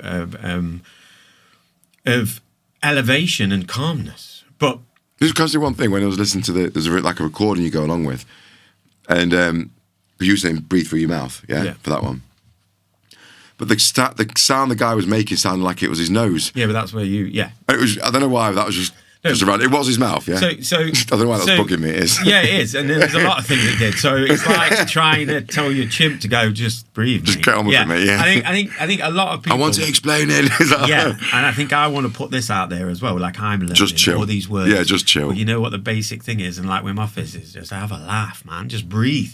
Like just breathe. Right, let's go straight into Wim Hof next then. Okay. That's a lovely little tee up. Yeah. So Wim Hof, I basically, in a basic fashion, knew who Wim Hof was. Yeah. But there could be some people out there that don't know who he is and what he is. So give a quick, brief explanation for who he is and how you then came about him. So Wim Hof is a legend. He is somebody that has took the breathing world by storm. There's probably some top guys that are involved in breathing. Patrick Stewart, who is Oxygen Advantage that I've done the course with. James Nestor, Brule, and then you've got Wim. Right? And what Wim did is his story is amazing of how he became into the breathing and the ice baths. You can read about it. I can tell you now, but you can read his stories. You don't need to be going into it. He's there. Buy his book. It's amazing. Mm. There you go. Who, mine? Well, when you buy Wim's Hof book, it would be really nice to buy My Human by A. Walker. There you go. I don't he likes the feel of the cover. I won't charge for that. It's a good, Cheers, Luke. And honestly, that is a very, very good package read. I was only joking. Don't really do it. Yeah, go on. Wim Hof. How embarrassing it is. Isn't it? Go on, go on. I've done it now. Yeah, so you can cut that up. You know you're going to use it. Rich loves doing that to me, so he will, yeah. So Wim Hof was somebody that I started to read the book when I was in a bit of a, I think people use the term dark place, but I got into a part of my life I'll brush upon. Are we talking a year ago, 2 years ago, 5 years ago? Where are we? So the journey started, I realised why I got into breathing from the beginning, but I only realised once I was into breathing. So the story of why I got into breathing was, I'll quickly summarise it, is when I was a kid, I had really bad asthma. And when I had asthma, I used to have a panic attack. And when I had a panic attack, which was called asthma attack, or your nervous system went haywire, and I used to just see my mum panic, which was just double panic, because you're like, and she's panicking. Oh no! So you can't blame her for that. They're watching your kids. 100%. And she did amazing. She used to buy me nebulizers, and she did everything she possibly could to try and get me better. The doctor wanted me to take steroids.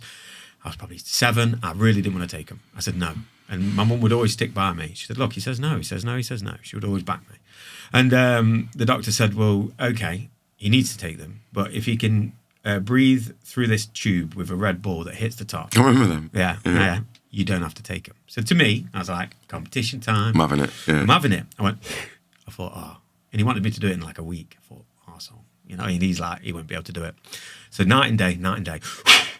Did you really? Coughing, yeah. No way. Night and day. Came back, I was boom, hit the top, and even he was like, fair play. Nah, fair play.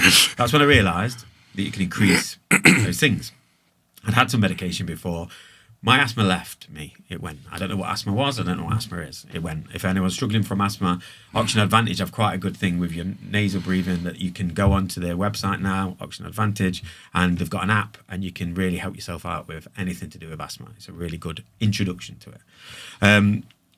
And I am becoming an Oxygen Advantage instructor. I've done the course. I've just got a few things to do, and I'm going to go see Jacko, who gave me the advice about that, and we're going to go and spend some time with him as well. So he's a great one to look up, Jacko, Oxygen Advantage. He's a master when it comes to that kind of thing. So I knew breath had a sort of an element of linkage to me and me being able to find control when I didn't have it. And that's a strange thing, because then I realized that breath actually makes you not need control. So I was going through a divorce and I was going through certain elements of my life. I was going through a change. I was going through whatever that was.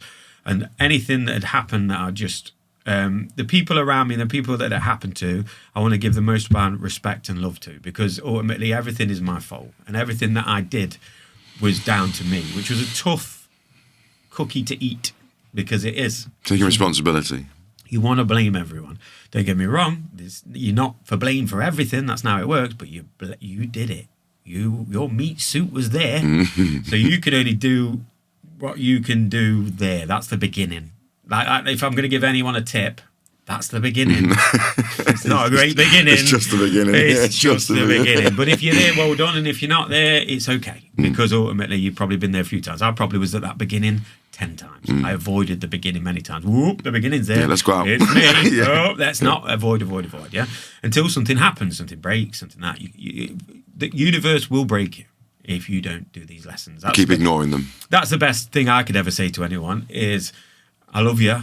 I don't know what you're going through, but don't keep doing it, because eventually something will happen where you will have to go to that extreme that something might happen that you don't like. So everyone's got a different rock bottom, and it'd be handy if you don't go to rock bottom and just identify it. You mean like that? Yeah, I think that everyone has to hit a rock bottom, but why don't we make the rock bottoms a little less? That's what I mean. Yeah, a little less severe. That other people have to hit them as well. I think that's probably the best way around it. I don't know. Pick apart that if you want. I'm not sure.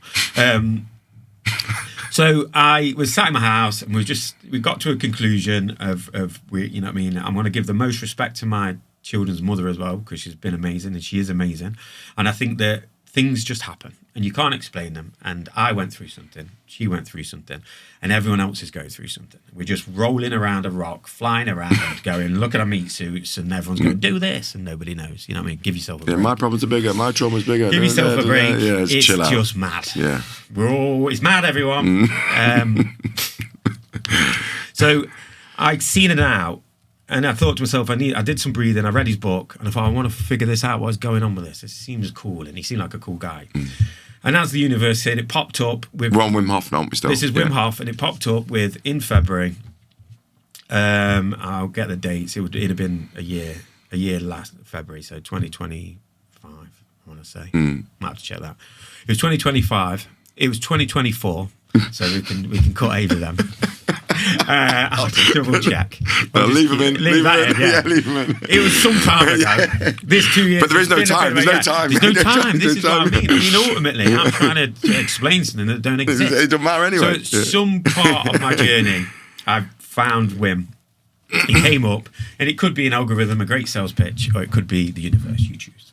But it came up, and it came up with a couple of places left, and it had a little bit of a lesser price because it's quite expensive to go to his last retreat, and it was the last retreat in Poland. And I thought, I'm doing it. I don't know why I'm doing it, so I booked it. So I didn't know if I missed it. I'm sorry if I did. Did you search him out, or did he appear? He just appeared. Yeah. Yeah. So I was doing the breathing, I was reading the book, and then, like you say, nowadays, who knows whether it's the universe, who knows whether it's your algorithm, things pop up. That's why you've got to be very conscious of what you say, especially with things listening to you. So be intentful to what you want to do, because otherwise you'll be saying caramel wafer and you'll have 4 of them delivered by Amazon. You know what I mean? That's how crazy that's got. Yeah. You know, we won't go into that. But be intentful with what you want to do. So I really connected with the Wim Hof way and what happened in his story with his wife, and she committed suicide, and he was in Poland, and this was the last trip to his home, and he lived in Poland in this hut that we get to go and see. So I was like, I've got to go to that last one. He's got loads of other ones, but that was like the last one to his homeland. So I booked that, and then I got all of my things sorted. I started to journal quite a lot. I started to try and figure myself out, to try and get myself there in a good state. Went through Christmas and New Year. Everyone's going through it right now. It's a really tough time. January is always a tough time. It's made to be tough. The Matrix make it tough. We don't really need to have a big celebration in the middle of winter, but we do. So there you go. So don't give yourself an hard time. Chill out. Going back to work. Having 2 weeks off right in the middle of winter when you're really on a way of going through is not a great way of stopping your nervous system, eating quality streets, watching TV you've watched everywhere, and then realise how much you don't like many people that you're around. It's not the best. And you get drunk continually. It costs a fortune. And it costs a fortune. So I've been going through that for years, that matrix of doing that. And it wore at me, the pressure. I wanted to have a good Christmas. I had good Christmases with my granddad, and I wanted to recreate them. Oh, what if they don't like it? The pressure we put on ourselves. Yeah, it's natural. Forgive yourself for it. And then just after Christmas, the Wim Hof retreat came, and I had to go to Prague.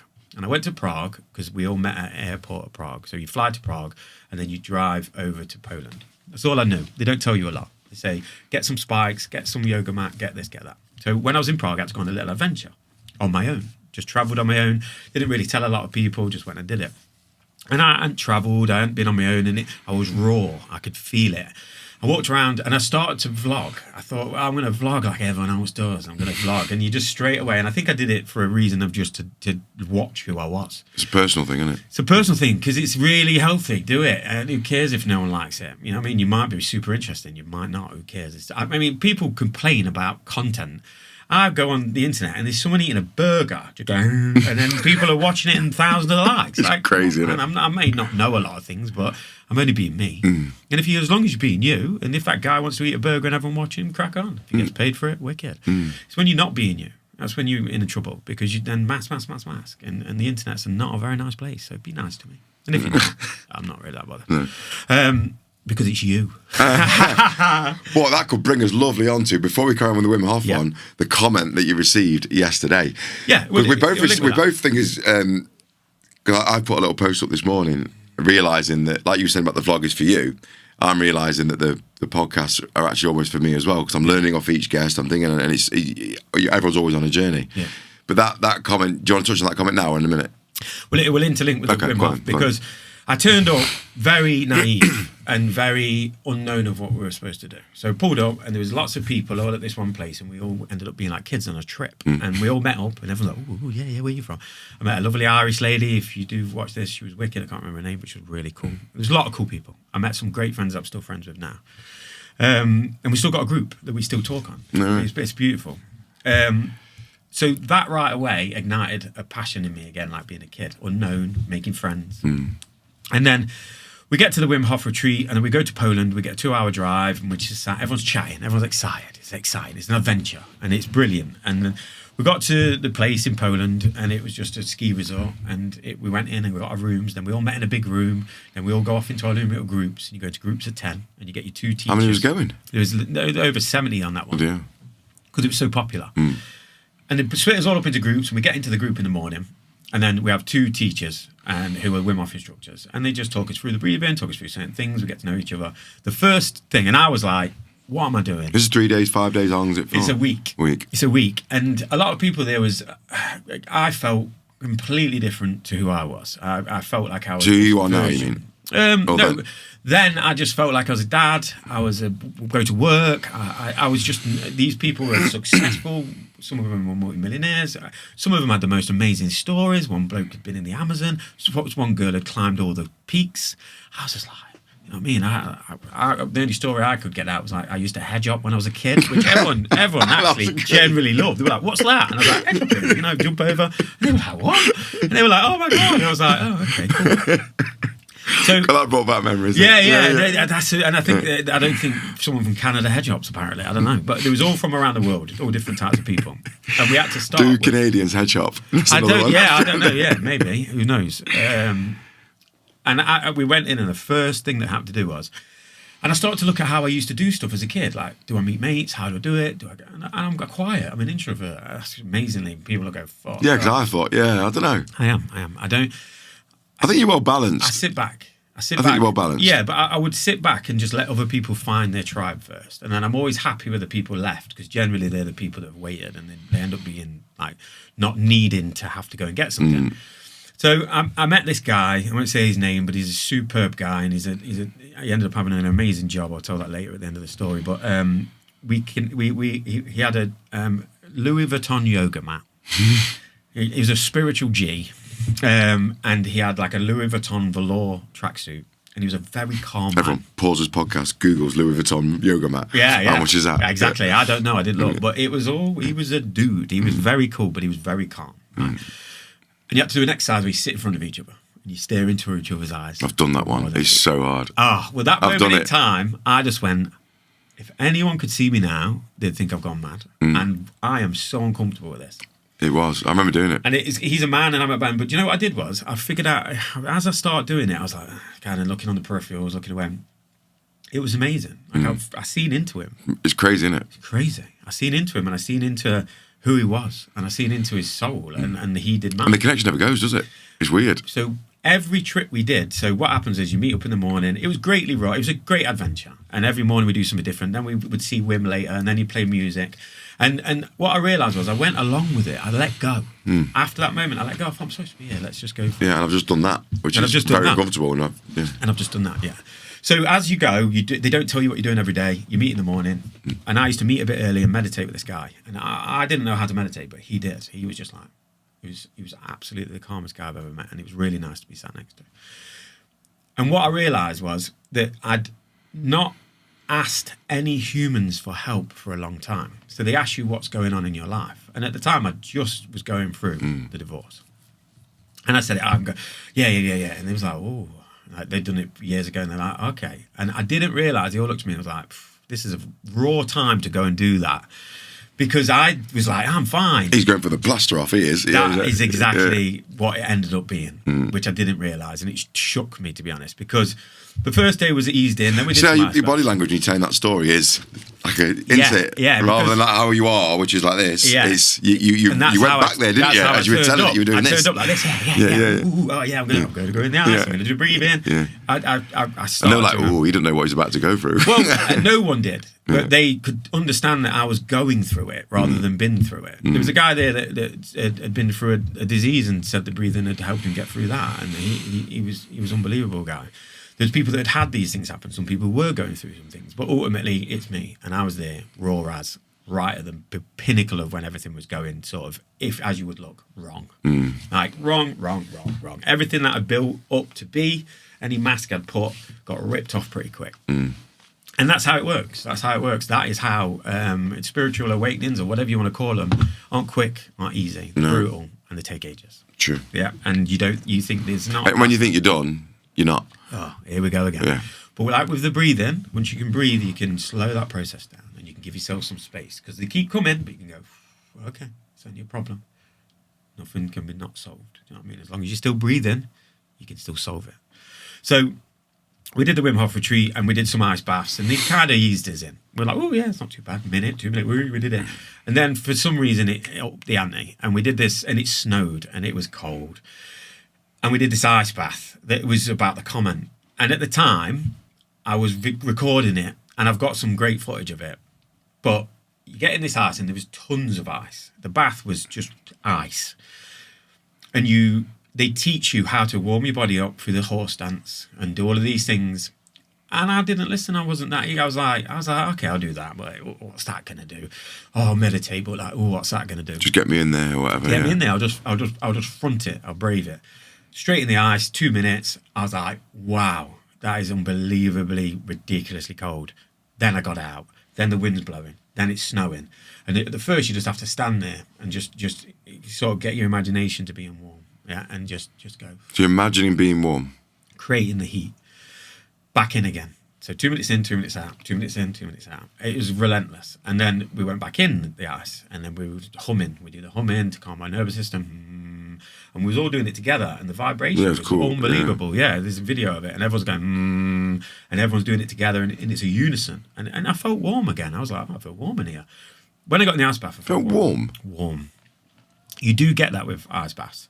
Once you go past the initial pain, your body goes, because you're internally warm and your outer body isn't. And there's a lot of like this comment said about your nervous system, priming it, getting it right. Now, I came out of it again, and then I went back in it. Now, I got told off. My ego got told off as well. So I came out the bath the third time. I think we did 4 times. And we were supposed to stay and warm up, be together, make sure that we're all right. I couldn't move my feet. I was giving up. My ego had gone. I tried to concentrate.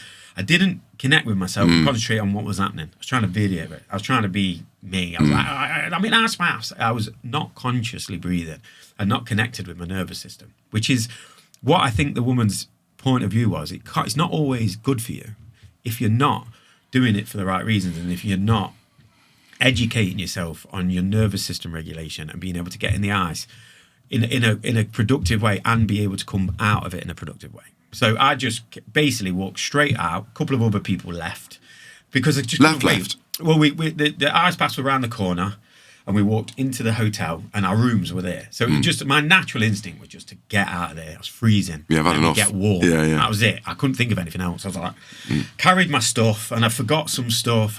My head had gone. I'd lost equilibrium. I didn't breathe properly. It was a lesson. And then I went back to my room, and I couldn't stop shaking. And I did a video. And the video wasn't to be funny. The video was, I'm actually worried. I'm going to let everyone know just in case something happens. And I was like, I could not stop shaking. It was terrible. Then I got in the shower. Was you scared? I was afraid, yeah. I was afraid. I was like, what have I done to myself here? My nervous system is in disarray. But obviously also because of everything that's happened. So what I've learned is you hide your stuff from your nervous system, and then it will tell you. So it just gave up. Shaking for hours. I was in the shower. Hours? Oh yeah, it was a good couple of hours that I was. It took me to get myself. Are you allowed to just go straight to warm shower, or is that not right? No, I did everything wrong.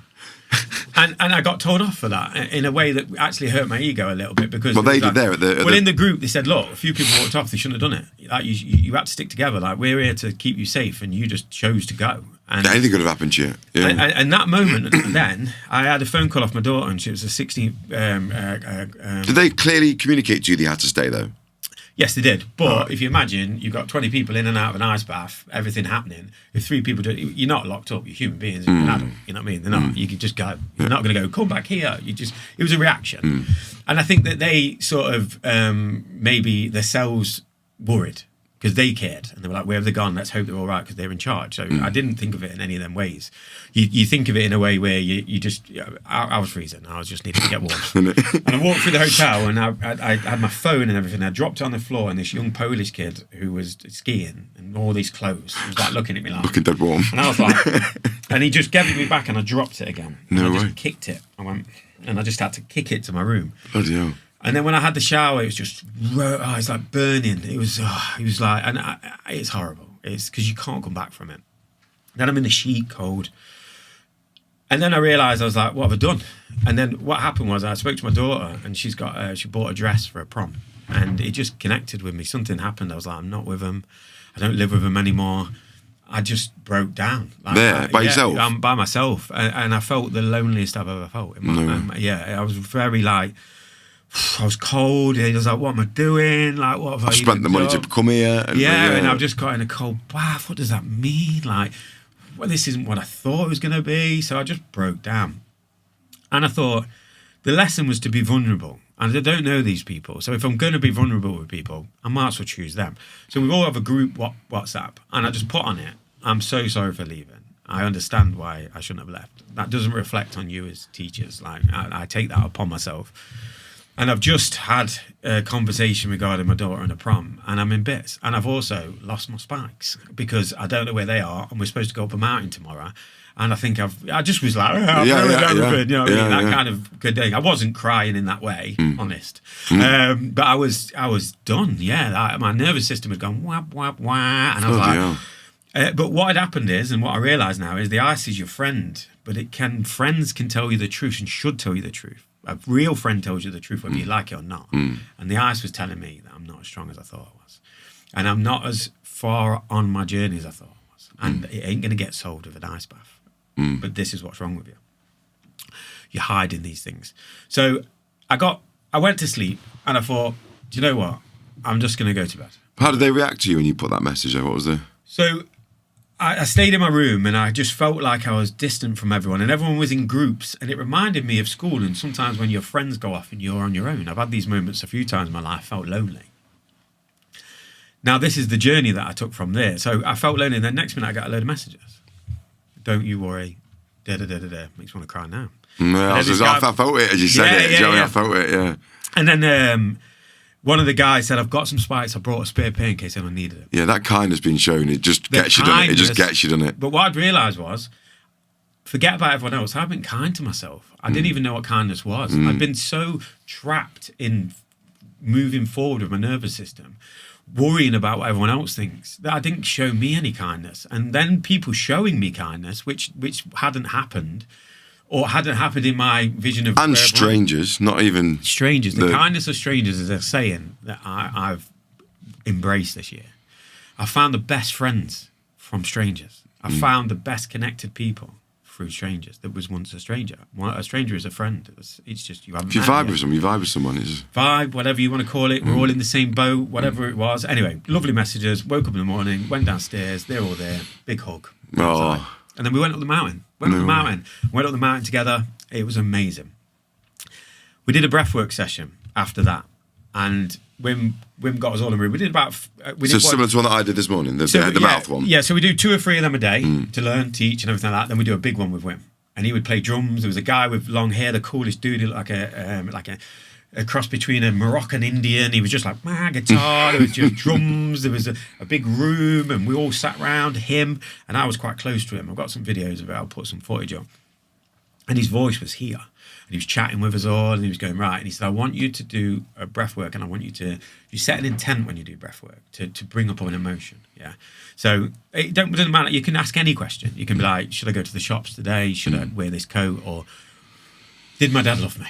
You can really go to that kind of extremes. Yeah. So he said, I want it to be about a family member. Now, my dad had left when I was 11, 12, and it was traumatic for me at the time. I realised I put a mask on to be brave to my family and maybe missed out on that part of my childhood, watching my mum suffer.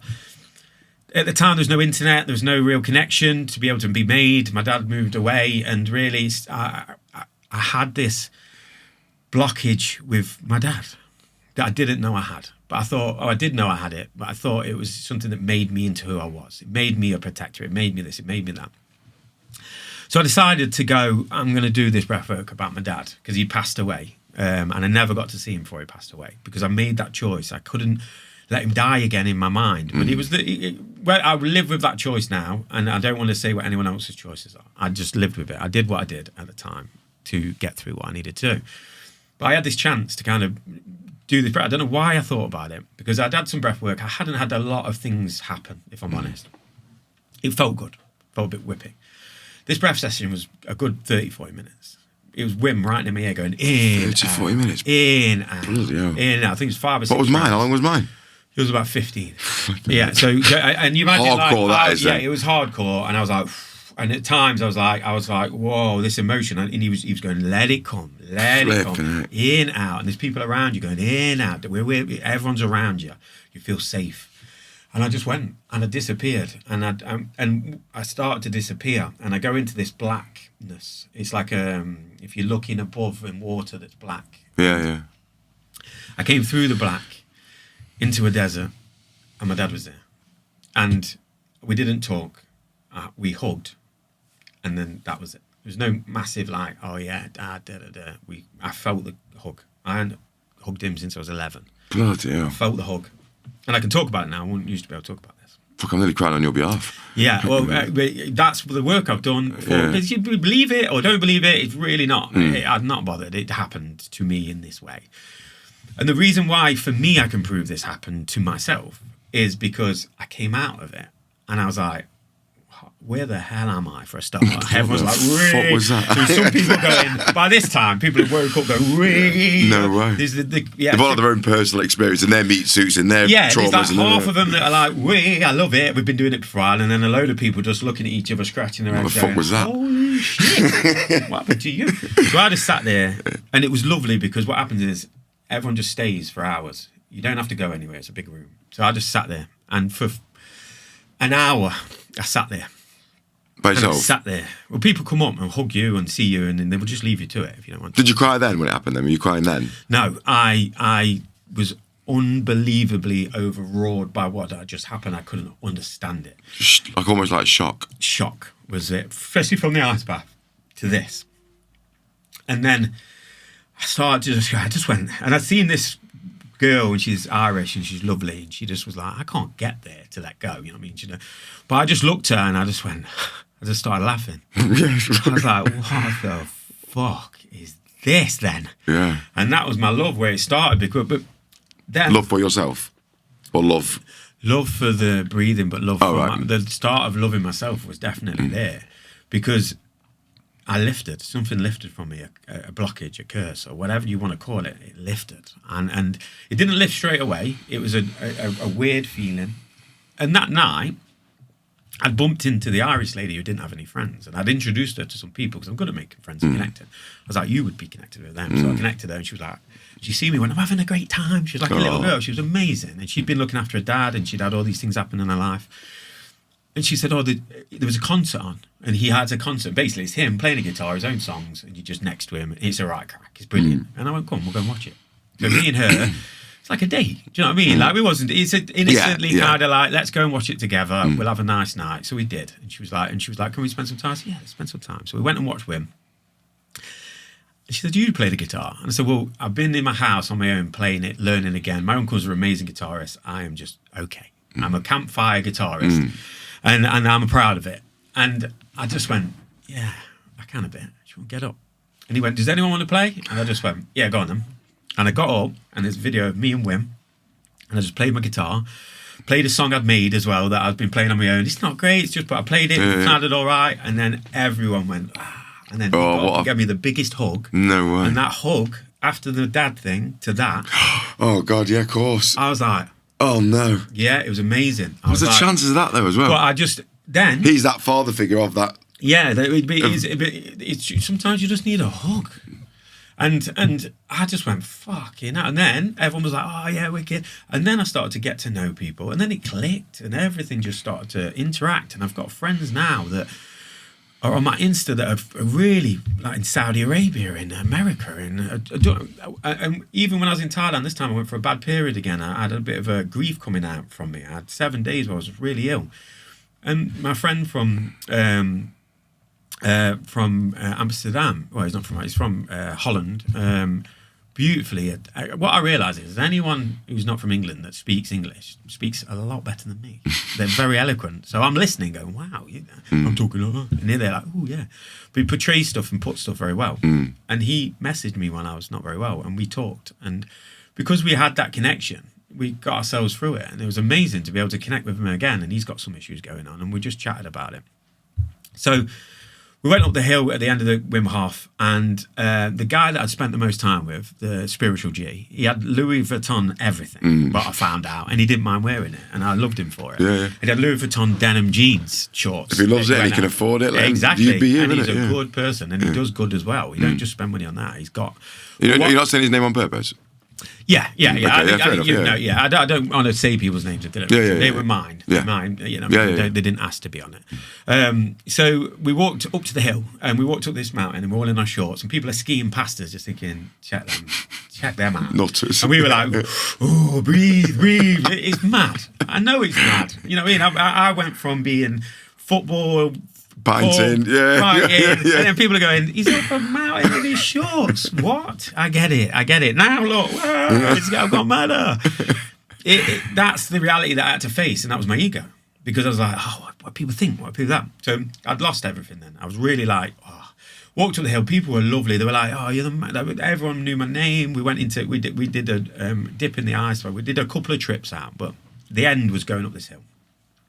Went up this, it was a mountain. And it was a mass, and we got all the way up to the top, and then he bought me a drink, which was nice. He had some money. I didn't have any cash on me. I didn't know anything. I'll come into this little serendipitous part in a minute. But he bought me a drink, bought me some food. I went, no. He went, no, I want to. He said, I've really enjoyed. He didn't speak a lot. We hardly ever spoke. And he said, I've really enjoyed my time with you. You've made it special. I was like, I Didn't even speak. I was like, okay, yeah. And then on the way down, we started to chat about. No one spoke about what anyone did, because I just think it's one of them things, isn't it? What do you do? It's boring. But he had a supremely cool job. So I said, "What did you do?" And he was. This is Louis Vuitton guy still. Yeah. He was the spiritual G. Yeah. He was a top surgeon in the Chicago hospital to put retinas back into your eye. Right? And he'd found a way through meditation to calm a patient down and get like 99% of the time right. No. Yeah. And I went, I'm like, and he went, cool. what do you do? And I said, I'm a similar job. And he went, what? And I said, I'm an electrician. If I don't fix the lights, nobody can see. Right? And he just all the way down was like, and I thought that was the best I could have come up with. That was brilliant. Like, yeah. And even he was like, wow. That was really good. Yeah. And I was back again. I was like, yes, that's who I am. Just me. So then I realised I started to fall in love with myself again. I was like, oh, I haven't fell in love. I didn't like myself. I didn't like who I was becoming. I didn't like what was happening to me. It's nothing to do with anyone else. If you don't love yourself, if you don't really go to the part of you that you don't love. But I felt like my dad didn't love me. Do you know what I mean? But of course he did. He's just a human being that made mistakes. They all are. We all are. Everybody loves everybody, and we all love ourselves. It's just getting back to the breathing. When you do the breath work, it feels like you're coming home, and that's the comfort. That's a great way of describing how I felt after this morning. It was just so. You came home, but it was different to meditation. Yeah. That's what's really hard to. So breathwork. It's really hard to put into words the difference. Yeah, you're coming home. Yeah, it was a good way to put that. Coming home to yourself. And the thing is, that's what I figured out from there. So fast forward a little bit, I came back to England and I was like, I am a breath. Everything. I know everything. Watch me. I'll clear your traumas. I've got no traumas. Boom. Straight back. Healed. You know what I mean? I admit it. I came back. I was like, yeah. And I just hit the ball. Boom. Did you? I was like, yeah. I hit a massive wall because it wasn't. I felt enclosed there. I felt safe. I felt like I was me. And then when I went back to my normal self, my projection. It was reality. I was like, oh. But I'd already previously been to Thailand. And I've got some friends who live in Koh Samui. And Koh Samui is such an amazing island. I've never been. Yeah, it's beautiful. No. It's got a lot of healing properties, and it's a great place. Oh, come see me, Alex. Oh, cheers, Luke. Yeah, I'll come see you. I've already said you. Yeah, March, you did. Yeah, we're going to do some retreats. We're going to take people over there.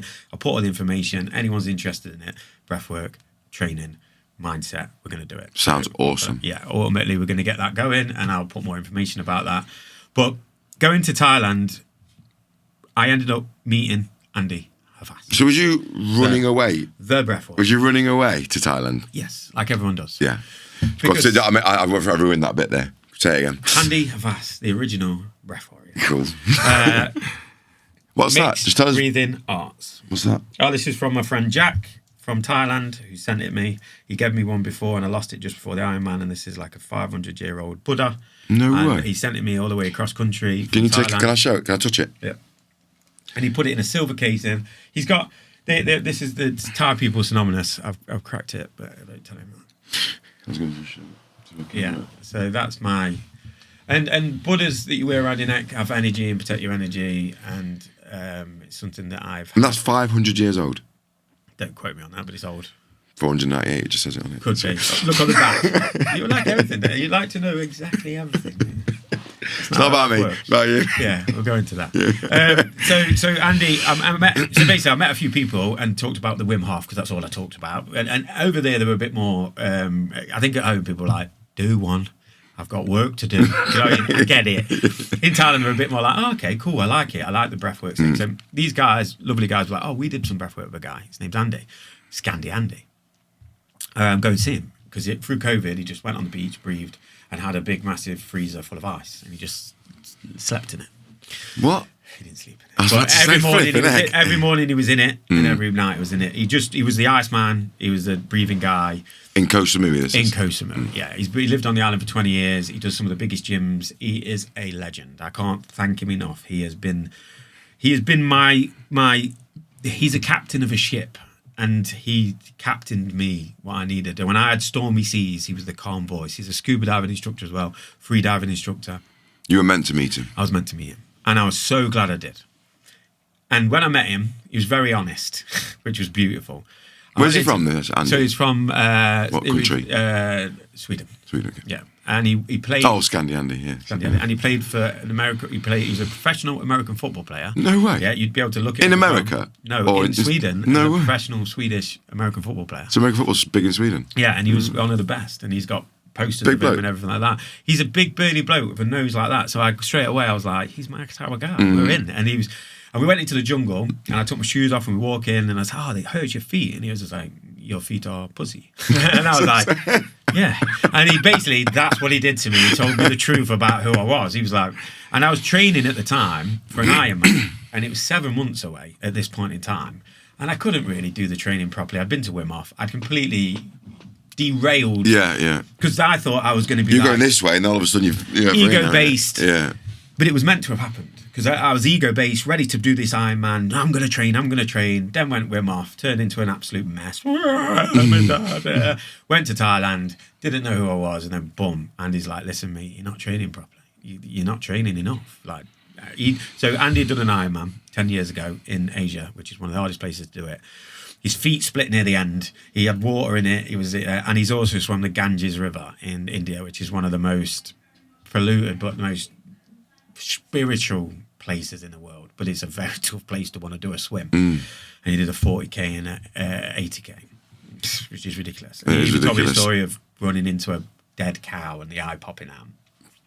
And I actually asked him, "What do you do with the water? How do you achieve being in it?" He went, "You just swill it." He just got in and went, "There you go." Yeah, that's the type of guy he is. So he was the guy that got me, and he said, "Go for a run."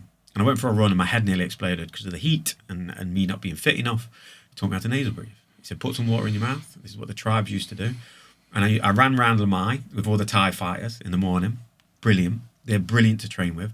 Trained at a gym, found myself a wooden hut in the middle of nowhere, and went to work on myself. And it was hard. It was scary because at that time I had people ringing me, no one knowing what I was doing, and they wouldn't have known. Oh, you just went? I just went, yeah. I did not just go, I just needed it. At the time, it was a difficult time for my kids, and there was a breakup, and everything was sort of... It was definitely a running away, because I think that I needed to run away. But I didn't run away from myself. I ran away from the things that was happening that people wouldn't understand that I had to go and fix. Sometimes you have to take yourself away to fix yourself, because other people don't necessarily know. That's the hard part. That's why you need friends. So I did it on my own and went and found somebody. I wouldn't, you know what I mean? We're here. We are here. So other people are there. Probably go and reach out. I don't think I'm, you know what I mean? That's my way, and I'm not sure it works for everyone. But you didn't know that. You didn't know. I was going to meet him. Yeah, and you didn't know that's the path you're on. No. You were just going with the flow and just doing it. I'd done the breathing. See what I mean? It's not like you've constantly gone, "I'm going to go and have I call it a spiritual awakening, whatever. I'm going to have this big realisation. I'm going to go and have it." You didn't do that, did you? No, It just happened to you. Well, I'll tell you what I did. Yeah. I realised that being with Wim made me feel like a kid, and being a kid's great. So I watched a lot of martial art movies and Van Damme, and I always wanted to do the splits with Van Damme, and I managed to do them when I was a kid, and I started to learn to do it again and try to do the box splits.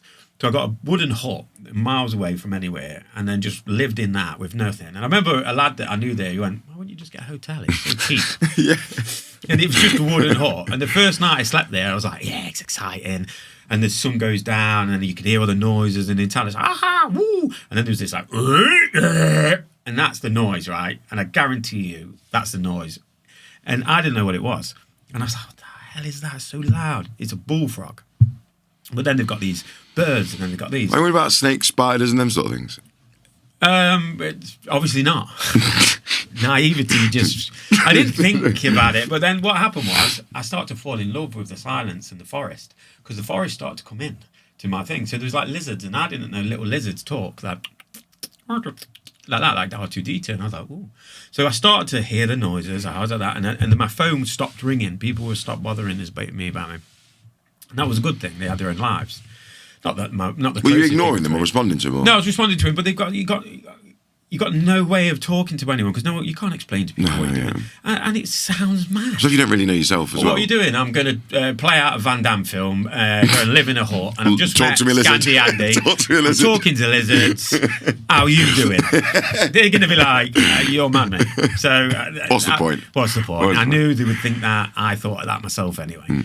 I can't explain the pull I had to do it. It was, for once in my life, I was moving in the direction that my identity was supposed to move in, and it was overwhelming. Then I realised I had to train hard for this Ironman. So I started to train with the Thai fighters, humble, beautiful people, get up in the morning, eat with them, sleep with them. Most people would have thought, he's gone on holiday, he's ran off to Thailand, you know what's going to happen there. Do you know what I mean? Yeah. The usual. If you do the usual there, it's pretty cool. Go for it. It's not my place to say that. But I didn't. And no one knows that. And the evidence was here. Because I didn't. I worked the shit on myself. And it was hard. And it was terrible. And there was loneliness. And there was nights. But I had the jungle. I had Andy. And he had his own life. So I was like, I only just met him. I didn't want to just be like, hi, Andy. I'm scared, Andy. You know what I mean? He would just go, he was a dude, man. He was a proper geezer. I had to be a bit of a geezer with him. I was like, I'm not, too scared, My feet are hard now, Andy. Yeah. I was going back in my book going, what do I do? Oh, my God. You know what I mean? Like, I miss everyone. Oh, what am I doing? Shut up to the lizard. Shut up. And then doing press-ups and sit-ups and just being part of the life there. And the people who owned the place were lovely. And then I started to exist on my own pretty well. Started to train, started to meet people in the gym, started to do what I was doing at Wim Hof. It was all working again. I was like, this is amazing. Started to train. And then when I came back... Because you're still doing breathwork each day? Every day. Let me really put this caveat with it. So when I started my breathwork journey, I thought breathwork was... Was this before Wim Hof you started the breathwork journey or at Wim Hof? So... That's what I want clear off. Sorry. Yeah, no. So started the breathwork journey, understanding about breath when I was going through all the things I was going to. Went to the Wim Hof, realised I didn't know anything. Yeah. Then went to Thailand, met Andy, and that's where the real started lessons began. Because Andy had been doing breathing a very long time. He's very knowledgeable. He's a master when it comes to it. He's very humble as well. He wouldn't say that. I was like, this dude knows a lot. I'm going to listen. Probably didn't listen as much as I should have done at first because I was like that. Why don't we do this? And he was like, okay, Luke. You know what I mean? He was a very calming influence on me. And he knew what I was afraid of, and he managed to build me up. So we did underwater work. I managed on my breath. We did some breath. I mean, sitting in a jungle with a guy you just met called Scandi Andy, it's something that is like, I was in the middle of the jungle. No one knew I was there. Me and him are breathing. And it's one of the things that people are like, what are you doing, mate? But it was one of the most beautiful things I've ever done. And me and him are the partners. I adore him. He's an amazing guy. And so is him and you doing breath warrior? Is that right? Yeah, he's the original. He's the original. He made that. So this is him. He's trained MMA guys. He's got some famous clients. He now just does breath work around Koh Samui. He's well known. He works for Royal Super Pro, Royal Fight Club Samui, right? And that is where I've been training, and it's an amazing club. If you ever go to Koh Samui, look up them, Super Pro. Royal Fight Club Samui. It's one of them places where Robbie, the owner, does an amazing thing with getting people to go there and train. You can train as an amateur, you can train as a pro. They are the same mixtures that are in there. Everyone gets treated the same. You get a great level. What if you had no experience at all? Wouldn't matter. You really? Go there and we'll teach you the basics. We'll get you doing it. Yeah. And they teach it you in a way where you end up being very proficient because the way that they train. And with Andy doing the ice baths and the breath work and the underwater stuff, you get a good mixture of calming your nervous system while training and being able to sort of recover quicker. So they've got a one-stop shop of being amazing, and you're in an amazing place. I know, yeah. And you get to just have time riding around, and it's amazing. So I then progressed to go there. That's my last trip. So me and Andy trained for the Ironman. I couldn't have done it without him. And I came back confident with the fact that I know I could do this Ironman. And because he told me how he did it. He told me some tips. And his basic tip of everything, which I brought into all of my life, is just keep moving forward. So no matter how slow you're going, as long as you are moving forward, you are going somewhere. It's when you stop that you get the problem. It's like when stagnant water happens, that's when you don't want to drink it. You want to flow. So however slow you flow, just carry on and go. However slow, go on straight into the camera with that one. However slow. I just made that up. Did you? Yeah, but 100%. That was brilliant. I don't remember anything. My brain don't do that. That was a good one. I know. That was a really good one. That's why this is good, because I'd love to say that I know these things. I don't know anything. That was a good one. An empty sieve sometimes. That was really good. But so I came back to the UK and I just got my head down. And what I realised was, what Andy taught me was, just do it, go. So I went on a 100-mile bike ride one day. Just randomly went on a 100-mile bike ride.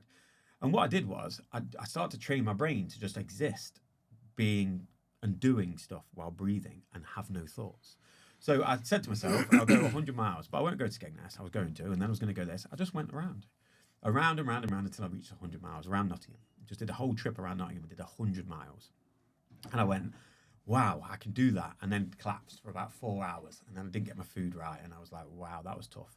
I've got to do a 2.8 mile swim, then a 111 mile bike ride, which was, so it was 11 miles more, and then a marathon, 26.6 miles. So I had to put all them three together. And I'd only been training them separately and putting them together slightly. And I've been training in Thailand. And ultimately, I had my mindset right, but doubt slips in. So every morning I woke up, I breathwork, did my breathwork, visioned what I was going to do, visioned how I was going to go out, and visioned what I need to do. And he'd even give me a plan up to how I went to the event. I turned up, I would watch the stuff get put up, the event be part of it, embrace it, calm. I did breathwork every day on the beach and every morning. And I did it on my own. I took my oldest daughter with me, and she was the best. Was it Spain? Was it? Where was it? It was Galileo in Barcelona. So I got to Galileo and I went around the town, and they love it because they get money from it, and all the locals are there. And when I started chatting with them, we got on. And then I even got my tooth done for free from a dentist there. She just did it for free. I fell out. So on the way to the Ironman, stuff happened, and my training was fine. But then just before I came to the Ironman, I got ill. I'd pushed my nervous system to its limits. I knew I was going to. I was working. Because the release was coming from like... Everything. Your imagination was like when it's finished. So it was already starting to... Well, I'd put everything to one side to get this done, rightly or wrongly. Buried it. And I nailed it. And that's why I know that you can nail you, because I did it all my life. So I know how to do it. But I was like, this is going to have to happen. I'm going to have to go back to my old self that put stuff on the shelf and didn't deal with anything and get this done. Because otherwise I ain't going to get it done. So I just trained, slept, ate, worked. I didn't do anything else. See my kids, and then that was it. And that was a beautiful thing, because that really focused me, and that saved me, because it made me understand what was actually wrong. And when I did... What was wrong? The fact that I avoid, the fact that I don't deal with what was happening, and ultimately I couldn't deal with it. It was a beautiful distraction, but it was a distraction. But sometimes you need distractions because you're not thinking about. Oh, I'm going why was you avoiding it? Did you know why you were avoiding it? Well, I think you will always avoid something that's happening, that's going on in the present moment in your life, because you naturally, your systems goes, I can't deal with this straight away. Do you know what I mean? If you've got death, if you've got divorce, if you've got anything that happens, you're going to avoid it slightly because your body needs to get used to it. And yes, we could all be like, I'm going to deal with this and process it straight away. I processed it, bye. I mean, fucking hell, I'd love to do that. I ain't going to get there. Well, I hope so, but that's not how it works. I mean, that's what people think. Yeah, done it. You got processed. Oh, sad. Move on.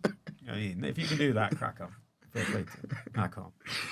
So I decided... He promised not to make me giggle all the way through the podcast. I decided to go, right, head down, let's get this shit sorted. So I did. And we went to the Ironman. And I was the calmest I've ever been when I did it. And the 2.8 mile swim along the beach is so ridiculously far when you look at it. And the sea was at the time the worst, like, swell. It was everything could have gone wrong, would have gone wrong. And I realised that was how life is. Everything can go wrong and will go wrong. It's how you react to the situation. So I was calm, enjoyed it. Did the swim, came out pretty quick. It was nice, 1 hour 20. So that's super swim for me, that is, because I'm just a small little fat guy. And when I do an Ironman or any of these events, there's always the big tall guys. If you look at me, I'm not actually made for a triathlete. Weirdly enough, I've not got the attributes. I'm a little fat guy that can't run. He's not fat. He's been horrible to himself. Okay, all right. Well, okay. I'm a stocky...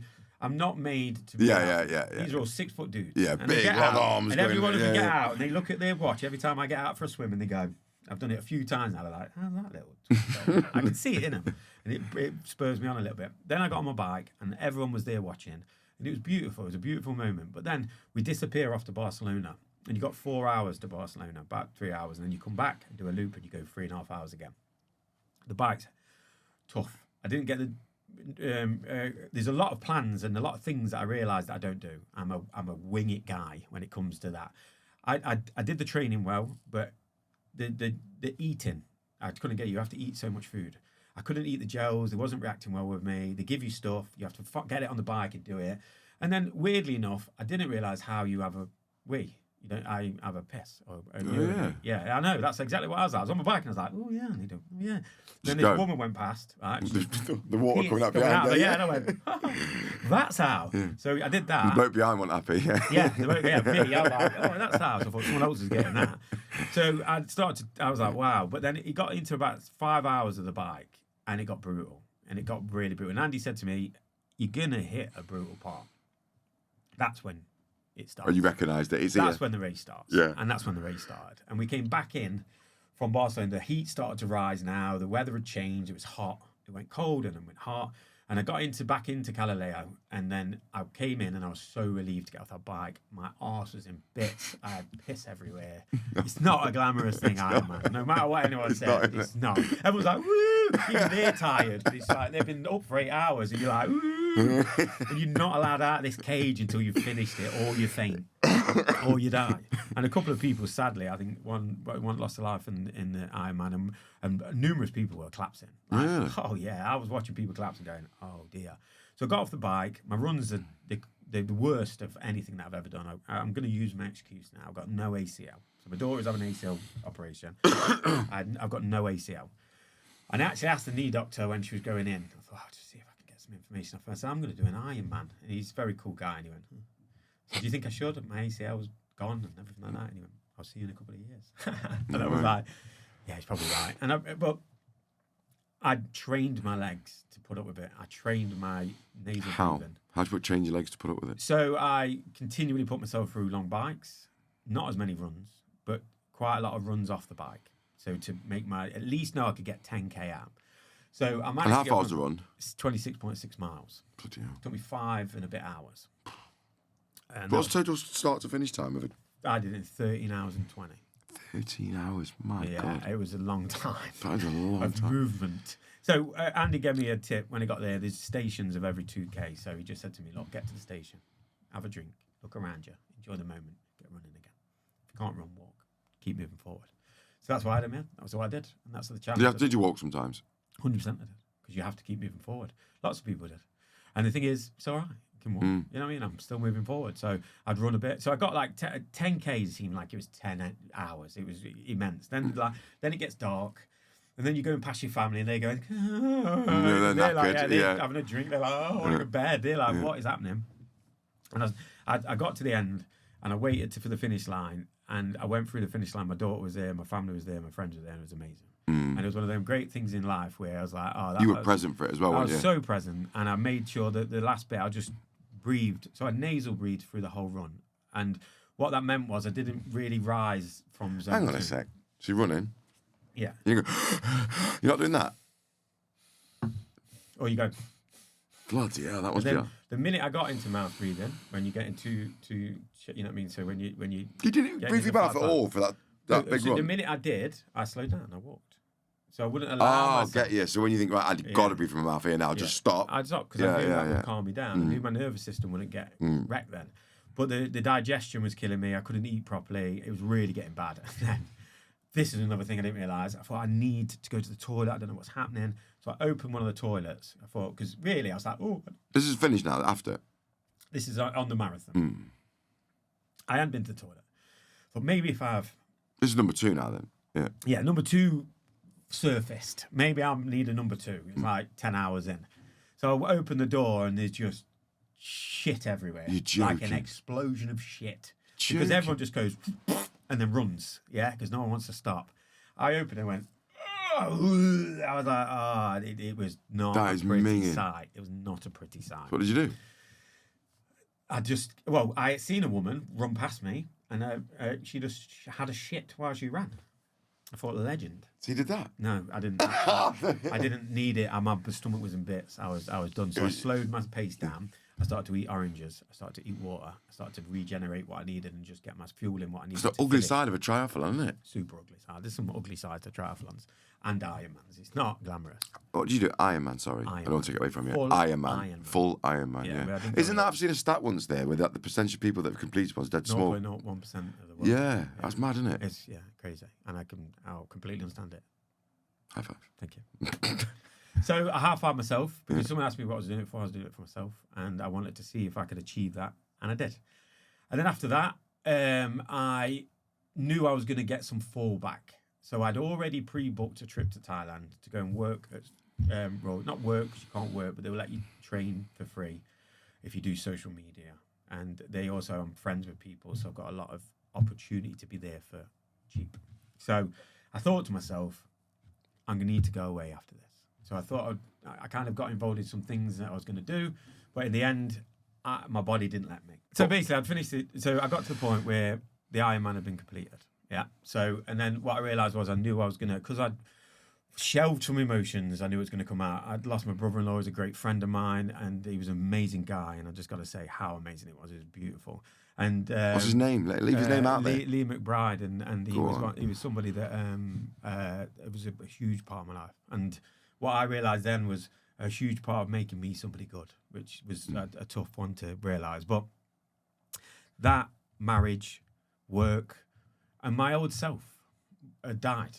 You have to let your old self go, and you have to grieve your old self.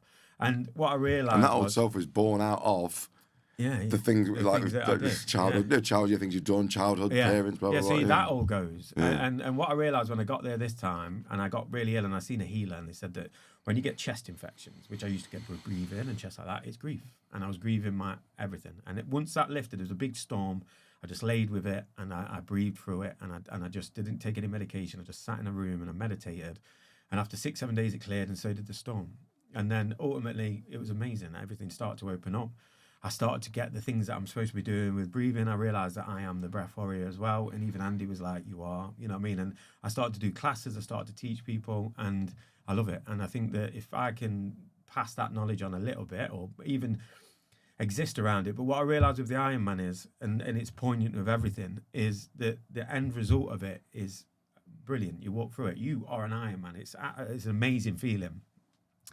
It was the journey was the most important part.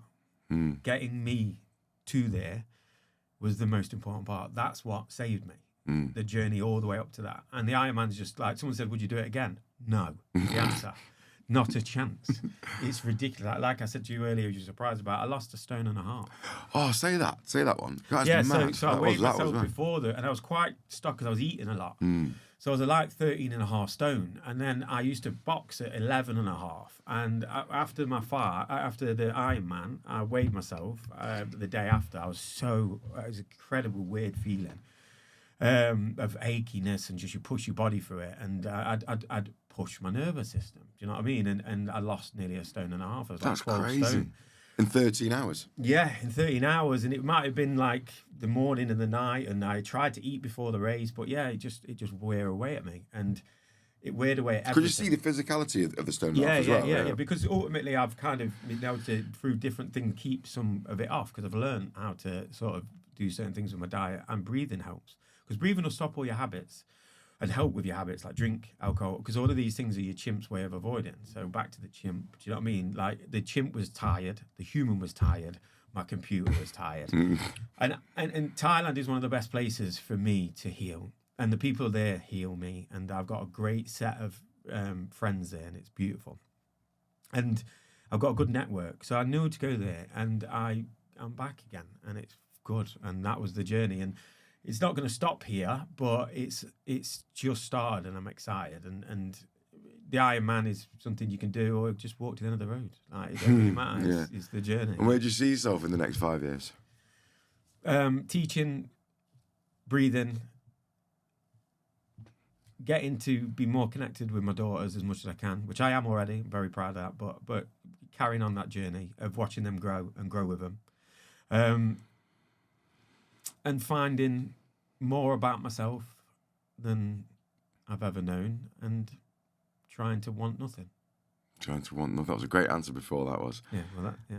And what was I going to say about that? About when I said, you have to cut and edit this for me. What was I going to say? Oh, that was it. That was a great answer.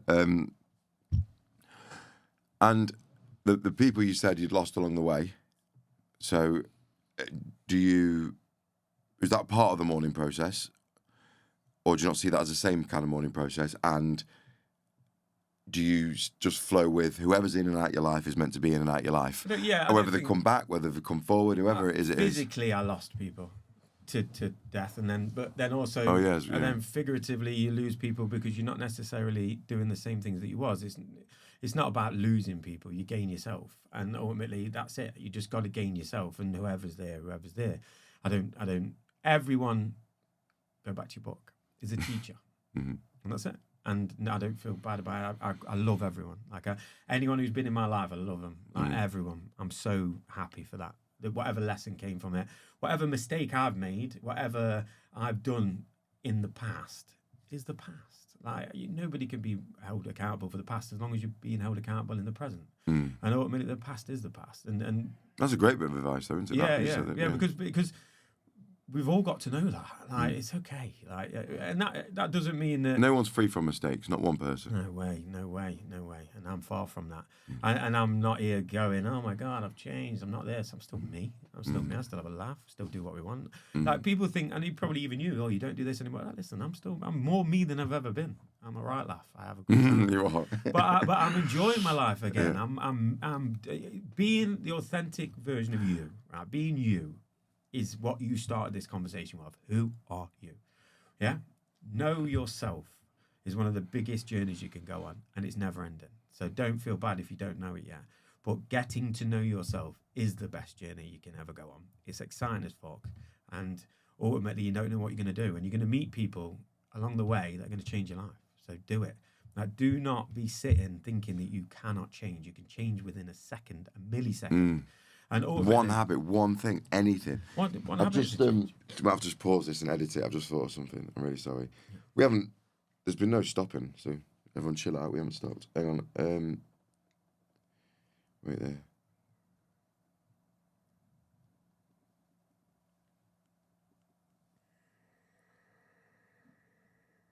Where did I? Oh, hang on. Sorry, everybody. Sorry. Can I give you one last question? Of course. 2. Ready? We'll have to wrap it up. Yeah. We know this has been a long one. I hope you've enjoyed it, by the way. At what point did you realise that the breathwork was having a positive impact on your life?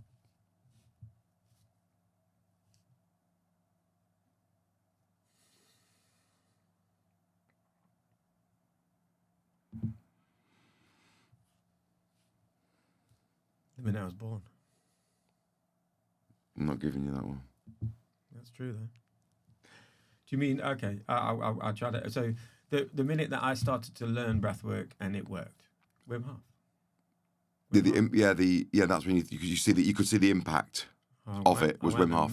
Because you did a little bit before. You said you did a little bit before Wim Hof. Yeah, but I think with anything, you were just going through the motions of this is going to try this new thing. Yeah, and I think that when you listen, and then you went there, plaster off, fucking hell. And I realised what I didn't know. So the minute, like anything, you realise what you don't know. It's probably the best journey you go on is when you realise you don't know anything. And then when you realise you don't know anything, then you're like, oh, no one knows anything. Oh yeah, everyone's guessing. Oh yeah. Right, well, if no one knows anything, why is everyone shouting? Everyone just chill out. Just chill out. And I want to say something as well, and I want to really... Well, do you want to end it? Do you want to do this with an end? Because we have just gone on. No, I'm going to end it by you saying something. Yeah. Could you cut that out? I went going on, like as if we've gone on. I didn't mean it like that. Yeah. But I'm really, really proud of you, and I think what you're doing is amazing. And I think that the way you did the breath work and went to it is brave. And I think what you're doing here is amazing. So... whatever you are doing is working, and it's great. So, and I appreciate you even giving a shit about what I'm doing. And I do, and it's been amazing what you've shared, and some of the rawness that you've shared is appreciated as well. Yeah. Well, thank you very much. Thank you. Love you very much. I hope you enjoyed that episode of the Human Mass Podcast. Please subscribe, like, share to keep it all going. Thank you very much.